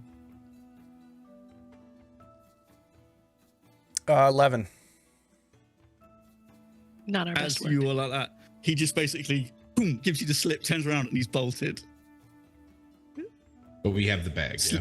I have You the have the bag. bag, and he just slips out of your grip, and he's just like, I'll see you later, Bear. I'll get you money when I can. Bye. And he's just off, hot-footing it down the street. What was that all about, Bear? Augustus Stout. Lowest of the lowest. So annoying. He double-crossed me 2 jobs ago, and he owes me way more than 50 gold. I don't even know if there's even any money in that bag, but anytime I have the chance to scare him is a lot of fun. Gherkin will There's take the nothing bag in out. this bag. Yeah. Here, give it to him. Open the bag. Yeah. You see a nice collection of buttons. Oh, Like if the camera was to zoom out like aerial of the city and then zooms out again, it's the whole land, and then zooms out, it's the complete world. You could just hear Bear just like And this isn't the first time he's done that to you. He's given you the old bag of buttons trick. Gustus. It might be a good idea if we move from this last outburst now. Right? Let's go. And I'll indicate the direction that we were told to go. Okay. And So you're maybe all heading sort to of the- try to drag Yeah. Bear with. So you're going to the blacksmith first, yeah? Okay. So as you're heading down the road, again, Bear, you can feel like the irritation just pouring off Bear Kane as this has happened. And you finally get to the blacksmith shop. You notice that there doesn't seem to be, you see like the bit of glow of the sort of forge inside, but you can see like the sign is marked as closed for the moment. And it's, you know, the time of day you're here, you're like, well, this should be open. It should be in, you know, in business. Maybe they're having a break in the back. Maybe. It's hot in there. I would do that. Maybe we go around the back. Yeah, probably just lunch or something. Yeah, let's go check. Okay. You want to go around the back of the? Is everyone going, or you sort of one at the front, one at the back? What's your? Actually, I group would like positions? to. I would like to ask if Tempest and Klazog could kind of like hang out in the front. They don't have to be right at the front door. Absolutely. Just keep an eye on the front door. We'll keep an eye on things. Try not to blow anything up or draw any additional unnecessary attention to us, Bear, if possible. I think you know Yeah, him. some of us are trying Not to be possible. discreet. No. Also, thank you to T-Cat for donating an advantage to Gherkin and Klazog. Thank you so much, Yeah, let's T-Cat. go. Yeah. In addition to thank donating you a very much. beautiful mini that folks will see later. It's so beautiful. It is Lovely. beautiful. Thank you, T-Cat. Cinder Lion. And we are at $1,110. Yes, we are. We can get to So 1,200. we can Let's get do it. Let's do it. Come on, we can Do get it. there. We've still got some Thanks, time. everybody. So, are you heading around the back? So, Klazog and Tempest are staying on the front. You guys are going around the back. Yep. Okay. So, you'll head around the back. Again, it's like a little alleyway. You see some barrels and some things down there. It's nothing, too fancy. And you get to like a kind of back door of this blacksmith shop. Nobody back here? Nope. Is the door open? I'll just try to You open can it. try the door if you want. It sort of rattles like it's been locked. Windows? Yeah, there's a small like window you can see like again there's the forge lights. So the forge is burning something that it's on, so it's not been left unattended. You probably surmise from that. You can say, well, he must be there somewhere. If that's burning, it's got to be there. Someone's got to be inside.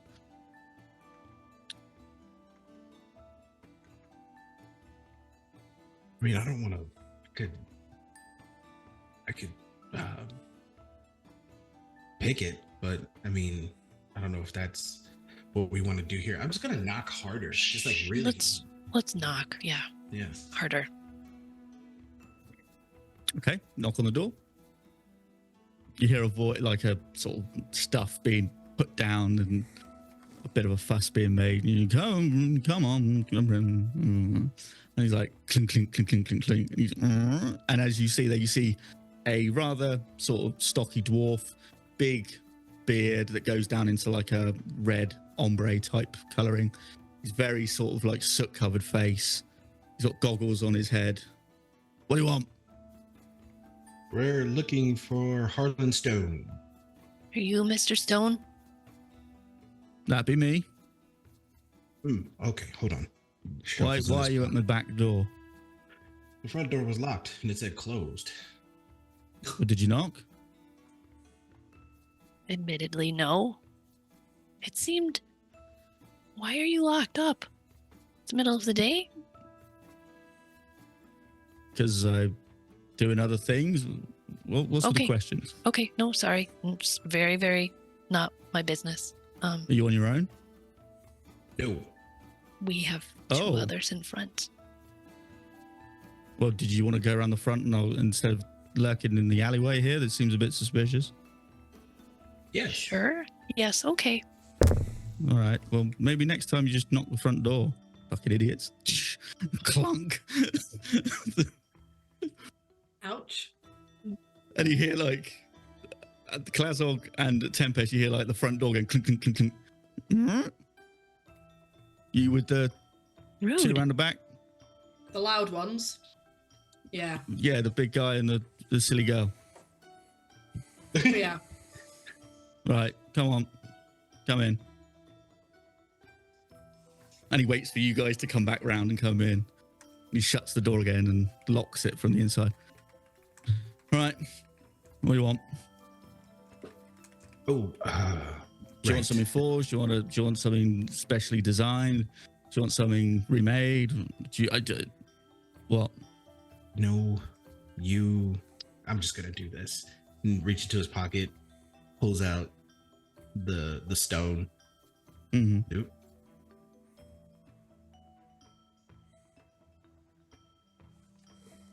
Right. hand it over. And he sort of looks at it, and he's looking at it, and he's like, "Where'd you get this?" It was given to us. We were told that you are the connection between us and a friend. You see his hand shift to like a hammer. Gherkin immediately starts Ow. looking around for anyone else that might be coming in at us. And you see the pendant has like a dwarven inscription. Does anyone read dwarven? Nope. Only if I have to. Or can you? Are you able to? Have you got something that says you can? I do. Oh, okay. So you catch a glimpse of this inscription, and it says, "My heart, as steady as the mountain's root, is bound to yours. Keep the hearth warm. I'll return to you soon." And he's like looking at Bear Kane suspiciously. He's like, "How the fuck did you get your hands on my wife's pendant?" Can you give me a dexterity saving throw, please, Bear Kane? Oh yeah. That's actually really good. Shit. Not good. That's a 6. Okay. Is he swinging? You're going to take 4 points of bludgeoning damage as he just quickly throws his hammer right in your face. Ah! The hell?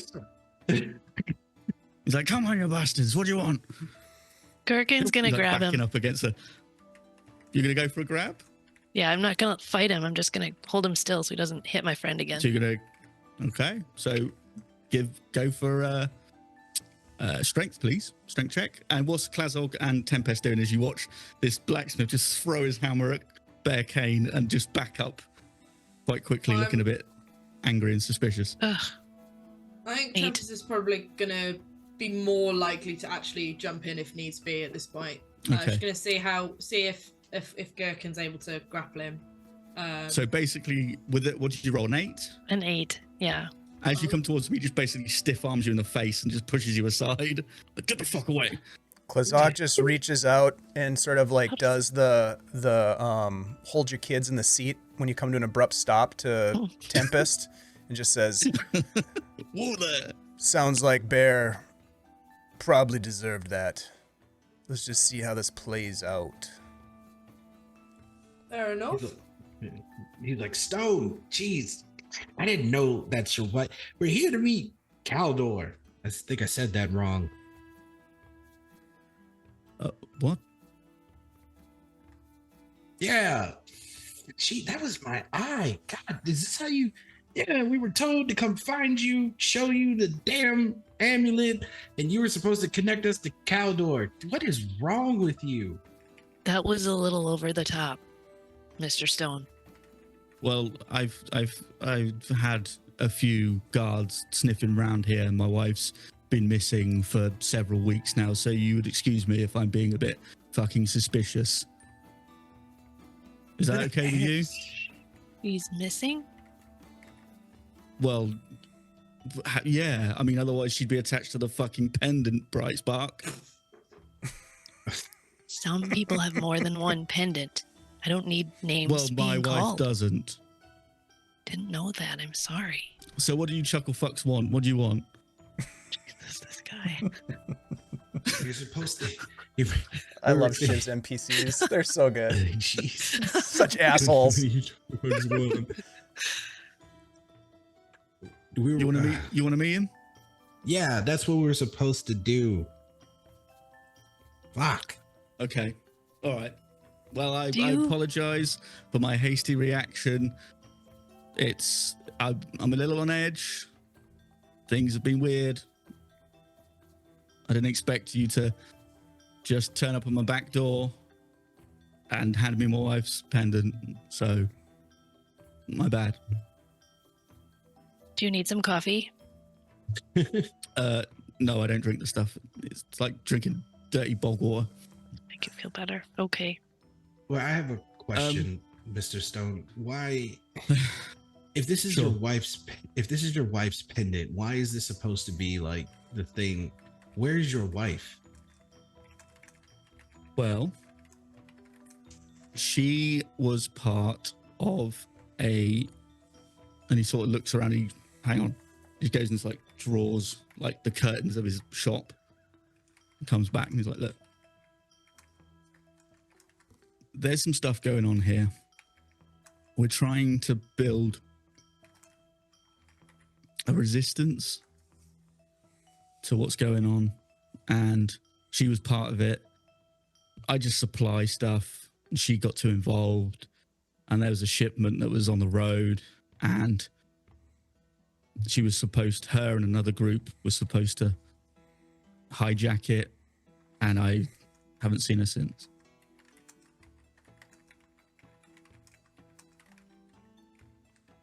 Where was this hijacking supposed to happen? Well, I don't know the specifics. I'm kind of like the supply guy. I'm not the mission guy. Well,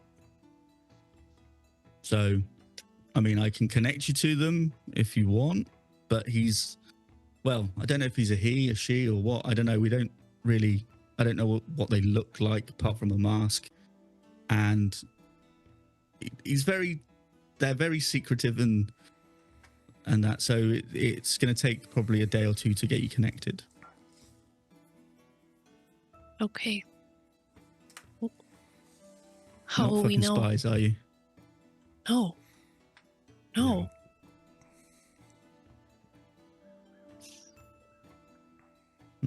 Okay. Okay, right. So, where are you staying? Where can I get hold of you? We don't know yet. Probably We're- at the Mhm. They didn't tell us. Probably at the inn. So, do these two talk, or do they just stand there as your shadows, or what do they do? At the moment, I think they just stand in the shadows and lurk. They're really good They with don't- integrated well. dance too. They're really, Oh, really. right, They've won okay. awards. I fucking hate interpretive dance. So, You've got no You're gonna bloody go to taste the- then, have you? blacksmith. Who was that? Yeah, with Shadow. So you're just going to go to the tavern, get a room.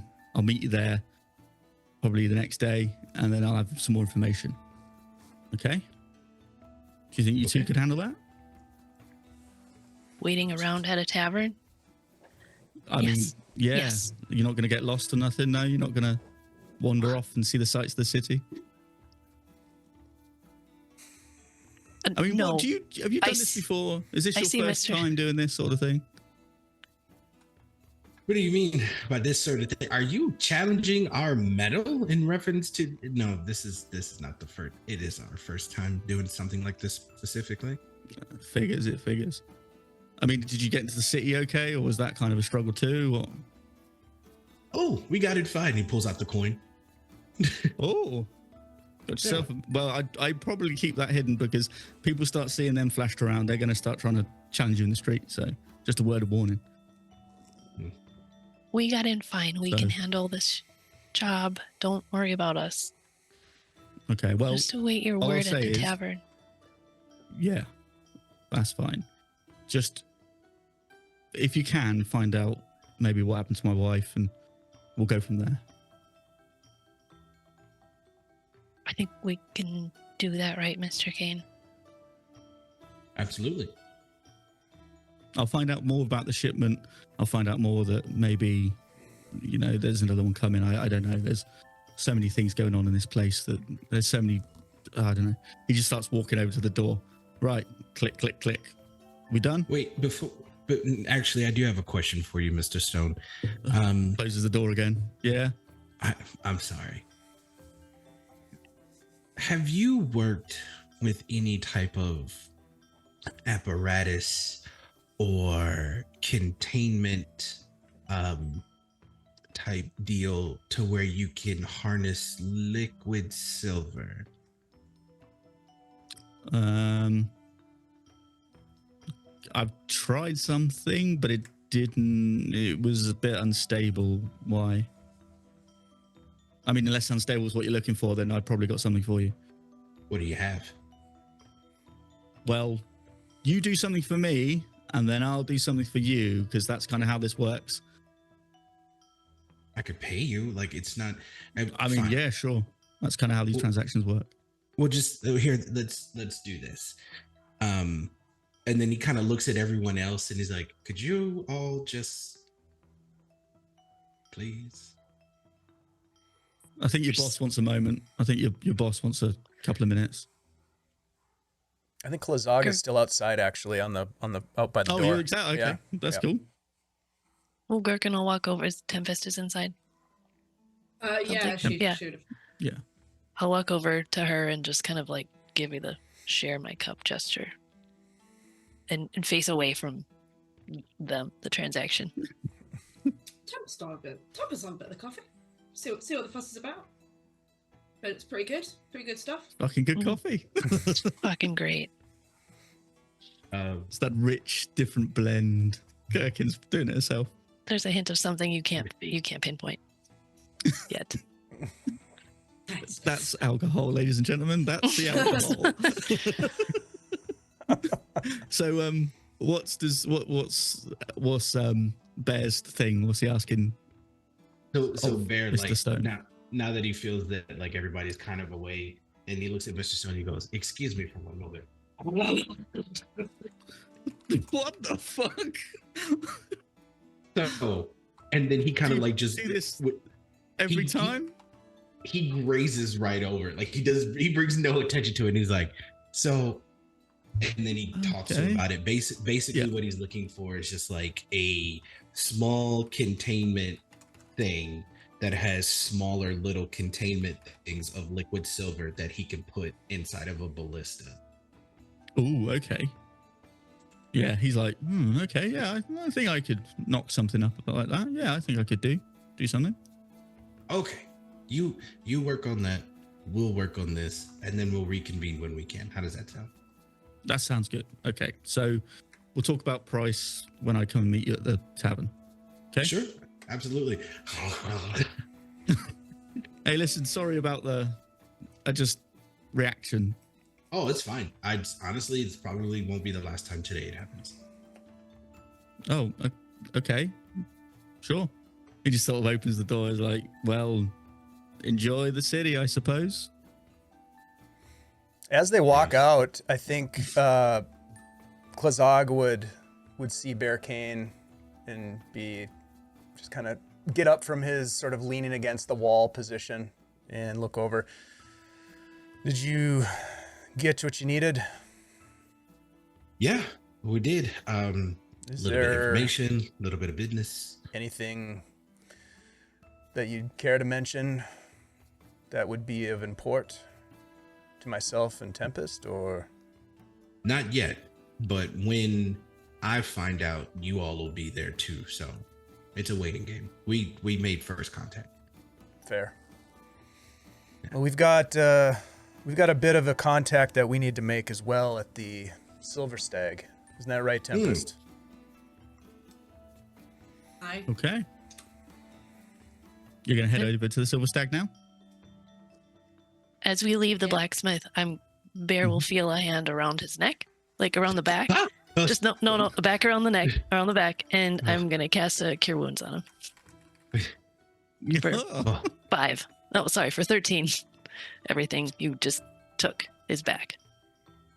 it's kind of funny too, because when you do that, it's warm, and Bear just kind of like leans into you and puts his head like into your side, and he's just like, Oh no. Final squeeze and it's gone. So Yeah. You got it. precious. I Real really quick, appreciate it. Thank you, a duck on quacking for an advantage for Bearcane. Oh, Thank you. very good. Thank you. Keep them advantages coming. I would. Yeah, like we're only some. $80 away from our $1,200 goal for the Hey, stream. We could do Thank you. it. Thank We you. got it. Give me 4 advantages. That'll do. I'll take that. Give me 4. I mean, that's an option. Yeah. Give me 2 Um, margaritas. Give me 2 margaritas. So you're heading down to the Silver Stag. So you're as you're walking away, you kind of seeing the same, guards dotted everywhere. There's more street vendors trying to get your attention and trying to catch you to sort of try and offer you something to buy, or maybe try something and then get you hooked that way. Like, oh, do you want some of this? Like these meatballs? Taste test. Come on, all that sort of stuff as you're sort of making your way through. So you finally get to the Silver Stag. This is like a sort of weathered wooden structure. There's like ivy growing up the walls. It's you can see like a beautifully carved stag on the sign, sort of leaping midair. And you can see like inside, it looks kind of like the glass is mottled glass on the windows, so it's got that weird kind of effect on it as you're trying to look through. And it seems quite inviting. The door's open, you can hear some, welcoming noise of people chatting and laughing and all sorts of stuff. So, would you like to go in? Yeah. Cool. Okay, Yeah. so as you walk in, you get hit by the smell straight away of there's like freshly baked bread. There's some like meat being cooked.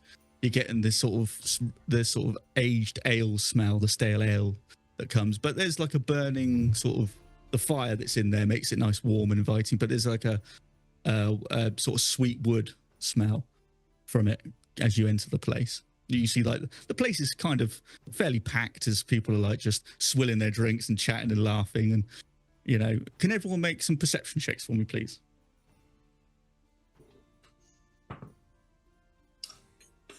6. 6.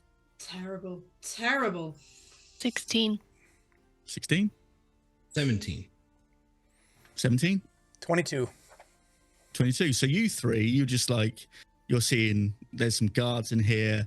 You see more of these people that have more than one of these silver discs.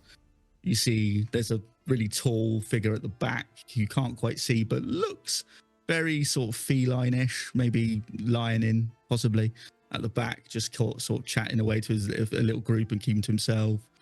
You see that same dwarf that you saw earlier in the fight earlier, just standing watching. He's taking a big gulp.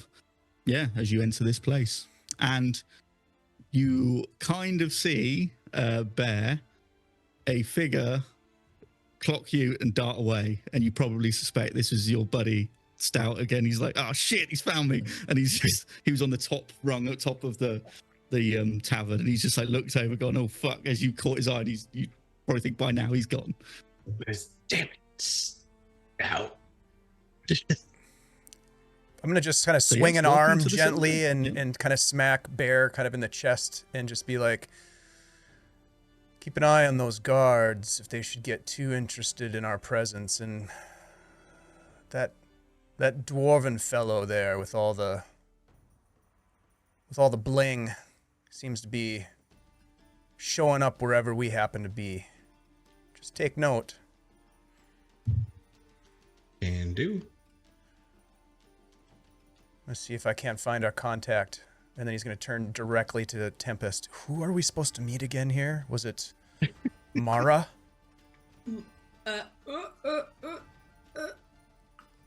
Yeah.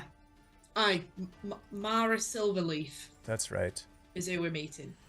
Have you got the coin? Yeah, here. And he's going to hand it to you. You are Lovely, right. perhaps less noticeable and intimidating than myself. Do you want to take this one? Yeah, go on then. Why not? I'll back you up. She'll head over to the bar. Okay. And she'll like, right. I'll have ale. She points at Klazog. Ale. Aye. An ale and a water, please. And is Mara in? You see a guy who's like this big mutton chop beard guy, just like cleaning glass. He goes, "Oh, I'll just go get her for you," and he just walks off. And then she comes. You see this tall, half-elven woman with like long, sort of blondish, sort of dirty blonde hairs, like off to one side kind of thing. She comes out and she's like, "Yeah, hello, what's up?" And Tempest shows her the coin, the coin with the hole in it. Oh, is that for your drinks? No, this is marked for our drinks. And she passes a She looks around. She looks around and goes, "Is that for your drinks?"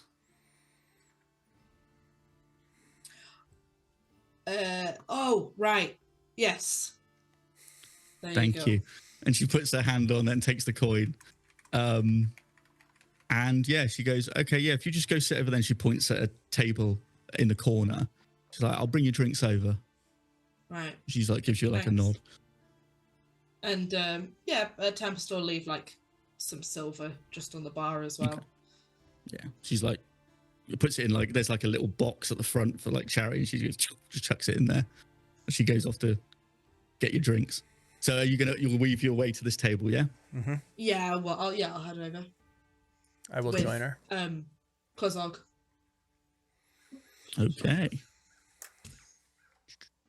So you're weaving your way through the tables. You start to hear people catching bits of conversation. You start to hear like, "Oh God," one guard, he's like leaning back in his chair, really sort of, "Oh, what a day. And they're like, "What's happened?" "Oh, the quarry managed to catch some dick in the quarries trying to sneak around, but we caught him, got him good. We fucking clipped that guy's feathers, I tell you now. Woohoo, got him." And he's like, "Oh yeah, what was that then?" "I don't know, probably just someone trying to steal something. You know how these things work in this place. You're always trying to steal something for something. It's, I don't know." And he leans in, and as you'll kind of catch the last bit of this conversation, he's like, "Hey, to be honest, these fucking wolf people in charge, this city's gone to shit." And he's like, whoa, fucking don't say too loud." And he's just like, fucking, we're dirt poor. And that's the last you hear the conversation as you go to your table. You can tell this guy was the Haven Guard, complaining about the conditions of the city. As you go to sit down, is there anything you'd like to do as you sit down, or are you quite happy to wait for Mara to come to you? Any perception checks, any insight checks, or anything like that you want to do? Let me know. Can I do a perception check just to see? So we've got some business in the city as well. Big business. We've got some big old business in the city. Big business, yeah. Do a perception just to see if I can spot a certain someone in the crowd. Sure. Oh my God, I rolled a really good perception check right at the beginning of the session, and all of my rolls since have been terrible. Change those dice out. 12. Okay. Are you looking for someone specific? Who are you looking for in particular? Do you know? So I'm looking to see if I can spot what's the name? Garen. Okay. No, you don't see anyone that looks like that potential person in this place. Cool. Okay. And as are you just like talking amongst yourselves, like bit of preamble chat? Yeah. So as you're talking, you hear a guy go, "Oh, I can't believe it. We're so lucky." He's like, and his friend's like, "What do you mean? What do you mean?" "Well, over there. Do you see that guy there?" And he points to that dwarf that you've seen a couple of times now. And he's like, "Yeah." And he's like, "Well, do you know who that is?" "Yeah, do you know who that is?" And they're like, "Well, who is it?" He's like, "That's the Thunder Fist. That guy's a fucking legend." And he's like, "Fuck, you're kidding me." He's like, "Fucking right it is. I mean, look at he's got 10 of those things. Wow. I mean, why is he drinking in here?" I was like, "Fucking, I don't know. Do you want to go say hi?" I was like, "Well, you can ask for an autograph." I was like, "Fuck, I don't know, maybe." I was like, "He's a legend. He's 10. He's fought 10. He's won 10. I mean, you don't see them many walking around the city." "All right, well, you go first." And then no. They sort of get up and they're like, "Come on, let's go." And you see him start to walk over to sort of get this guy's autograph. As he's like, you see the dwarf just drinking his ale going all over his beard. He's like, "Glub, glub, glub, glub." Oh, looks like we're in the looks like we got a celebrity with us, isn't it?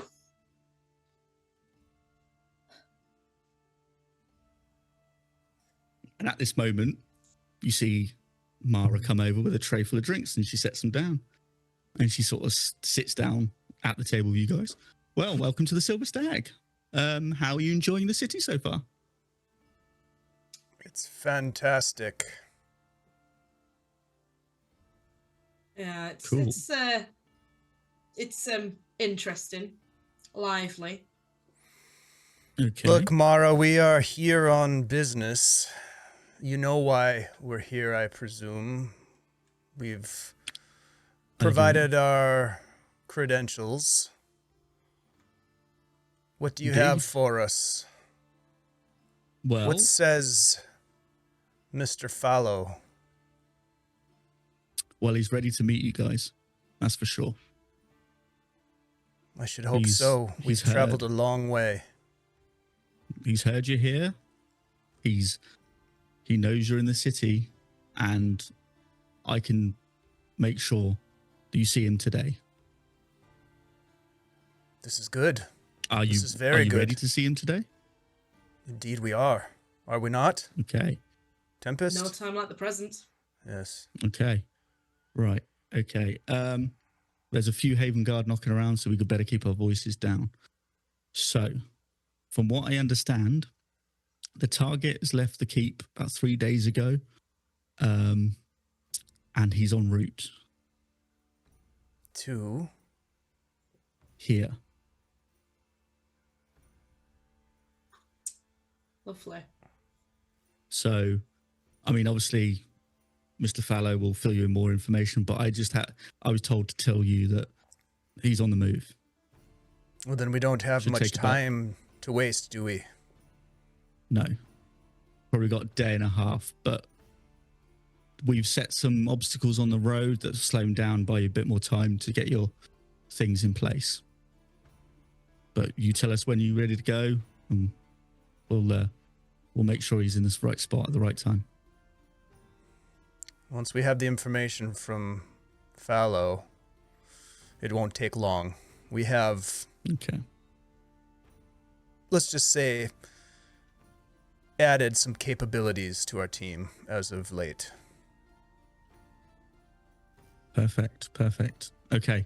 She sort of like knocks on the table and says, "Well, have a good stay in the city. I hope you enjoy your rooms at the Silver Stag and enjoy your drinks. I shall. If you need anything, I'll be at the bar. Have a lovely day."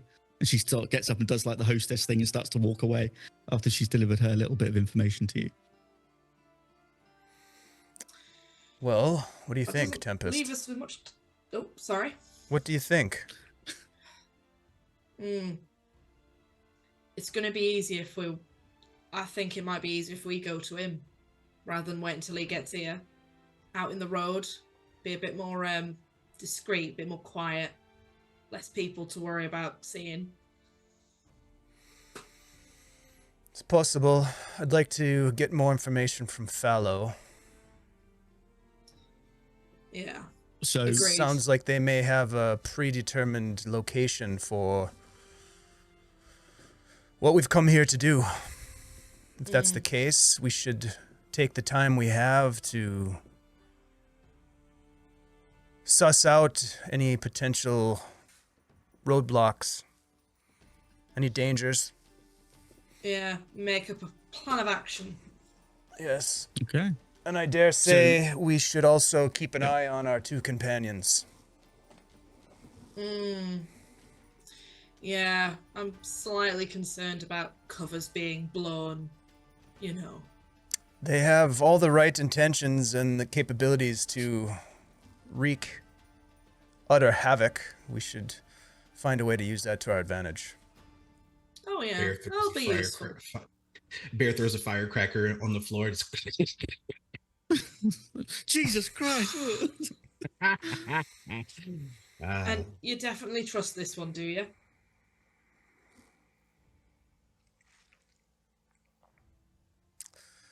Well, let's just say we might have to. For better, for Right. worse.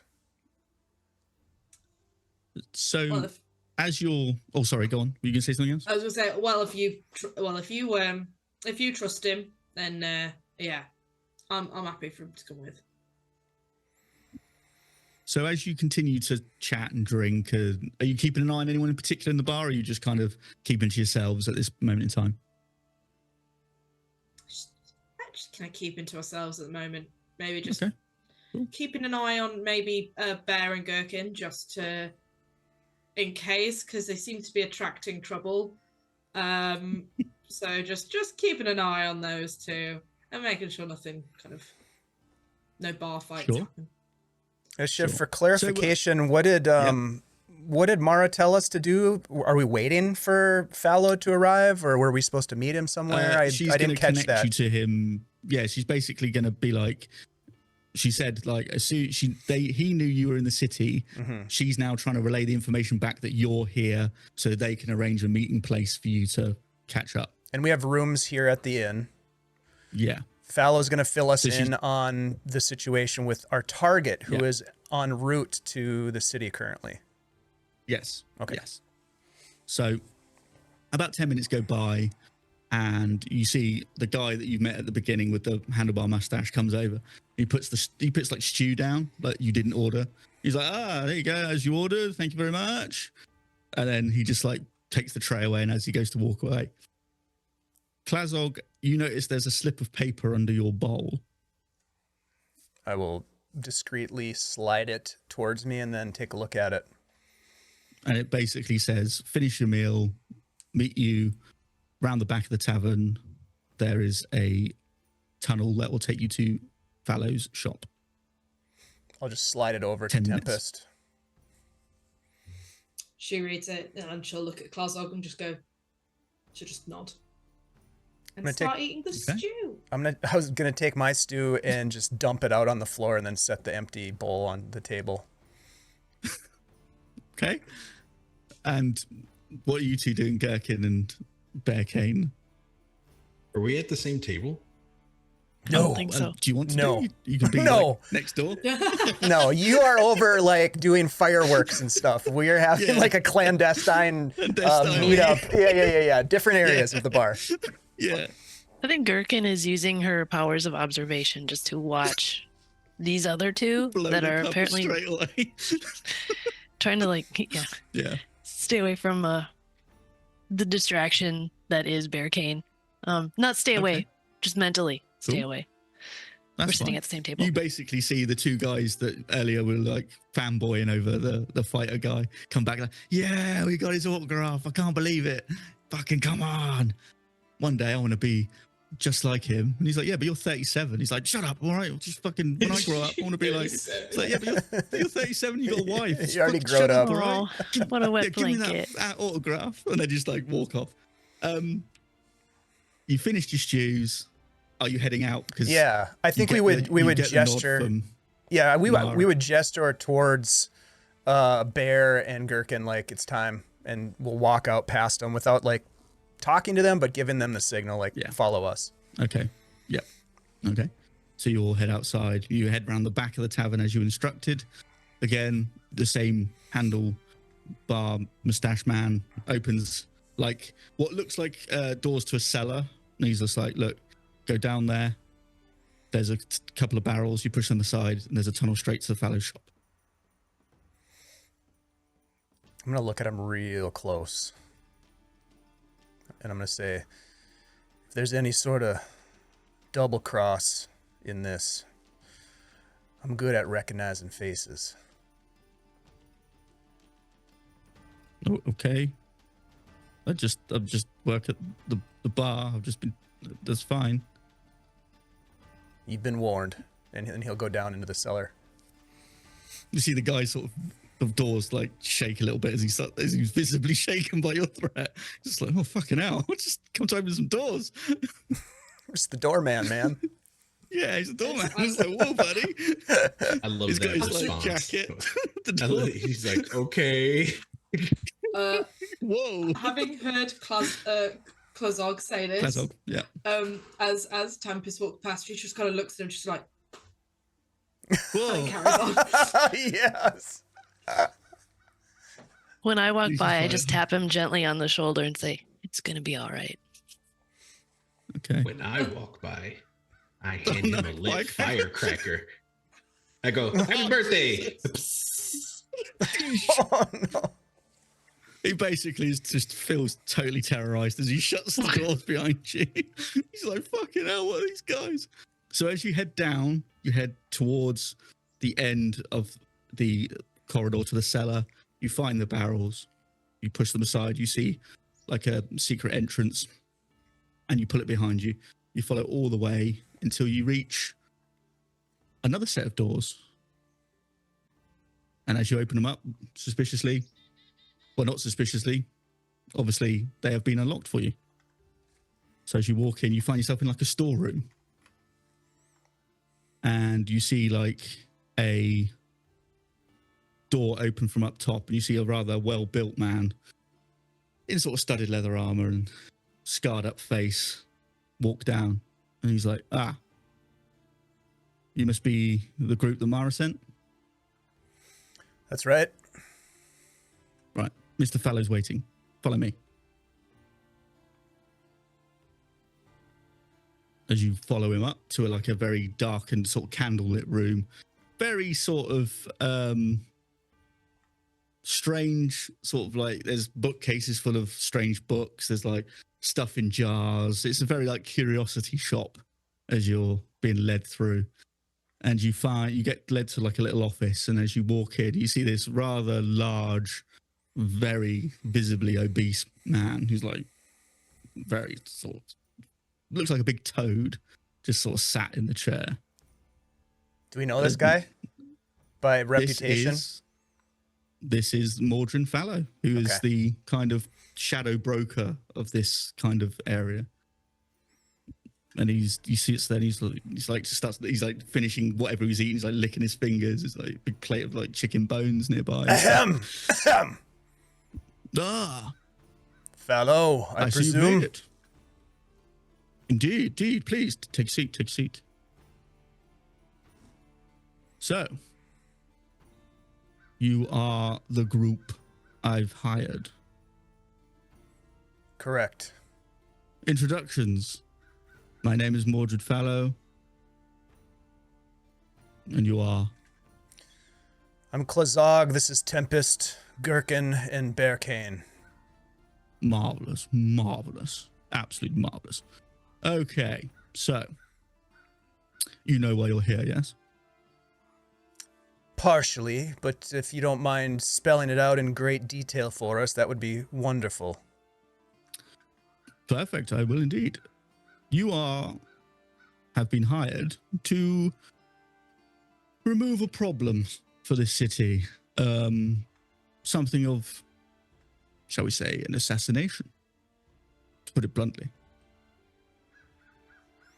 There is a member of the Wolf King's personal guard who we kind of would like to be dispensed with. And from your various reputations, yours specifically, Mr. Klazog, I understand that you are suited to this particular task. We all have our certain skill sets that could be quite useful for this endeavor, yes. That's why we're here. Perfect. So, as my associate might have told you, the person in question won. He is called Garen. He is a formidable opponent. He is a very tough character belonging to the Wolf's Fangs. He has set out recently to come to the city to collect the blood tithe. And we would like you to dispose of him en route.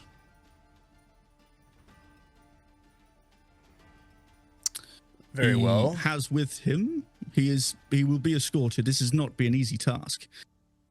He's going to be escorted by an escort of 4 to 5 Dominion Sentinels. Of course. A personal retroon, of course. He also has with him a wagon of various supplies. We're not sure. We just got recent information this may have been something that might have been delayed from another route that has now been put together with his escort. We believe, and he takes out a piece of like paper, the manifest of what's on this wagon. I don't know if once you've dealt with him, whether looting is your business, I don't know, but let me tell you. We have a variety of health potions apparently are within this. There is a few regular health potions. We do believe there is some greater healing potions and possibly one superior. Now, we haven't got confirmation, but we know there's some very good alchemists that reside in the Fenris Keep that may be bringing some supplies here to the city for the guard. Now, we also understand there is possibly a lockbox, roughly about 1,000 gold pieces. We believe this to be somewhat of a tribute from the surrounding towns and villages that's being transported to the city as a sort of treasury. Now, that is obviously something that you might want. Also, unfortunately, there is a problem because there will be a carriage meeting them halfway. We have reason to believe that the chosen, those of the blood tithe, will set out and meet them halfway as a kind of escort. Now, we believe this is ample opportunity for you to strike, Mr. Klazok. We believe this to be an opportunity as they exchange the wagon and the prisoners with each other for Garen to come to the city with the supplies as his escort is left with the chosen to escort them back to Fenris Keep. We feel this is a perfect opportunity for you to potentially do your business. Now, I also have a manifest of what supplies the other wagon has. Are you interested in hearing that, sir? Go on. There are 5 short swords. These will be +1 short swords. 5 +1 spears. There are 6 +1 studded leathers. 2 sets of braces of defense. There's 5 short bows and 5 long bows with quivers. There is an apparent, and we've been told, we have a very good inside man who has told us that there are potentially a opportunity for 4 rings of evasion and 3 rings of protection amongst this caravan. Quite the haul. You understand? Now, what happens to this is entirely up to you, but our target must be dispatched with. You know And our he puts a bag- reputations, and you know why we've come. Indeed, indeed. You know And he our puts the bag capabilities. on the desk, and you see it just opens out and spills out. In this bag here, this is roughly 500 gold pieces in gems, completely untraceable to myself. There is another 500 upon completion of this mission, plus any thing you can take for yourself, loot, what have you. And all Given you have that to do we is- have brought additional companions, I have no doubt that you can find it in your coffers to provide some additional coin or gem, as it were. Or, I also have- Dude. 12 silver ingots. Sorry for interrupting. Sorry. It's fine, Bearcane. You can always interrupt I'm- me, friend. I'm sure we can come to some sort of accord. I It's perfectly also reasonable. have something else for you, fellow. And he pulls out a parchment. It's a tightly wound scroll.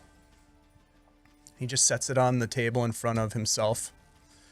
Mm-hmm. And he says, "Next time I see you, I would greatly appreciate it if you could take care of this for me. As a gesture of goodwill." Okay. And he just slides it across the table slowly. "Keep it between us." Okay.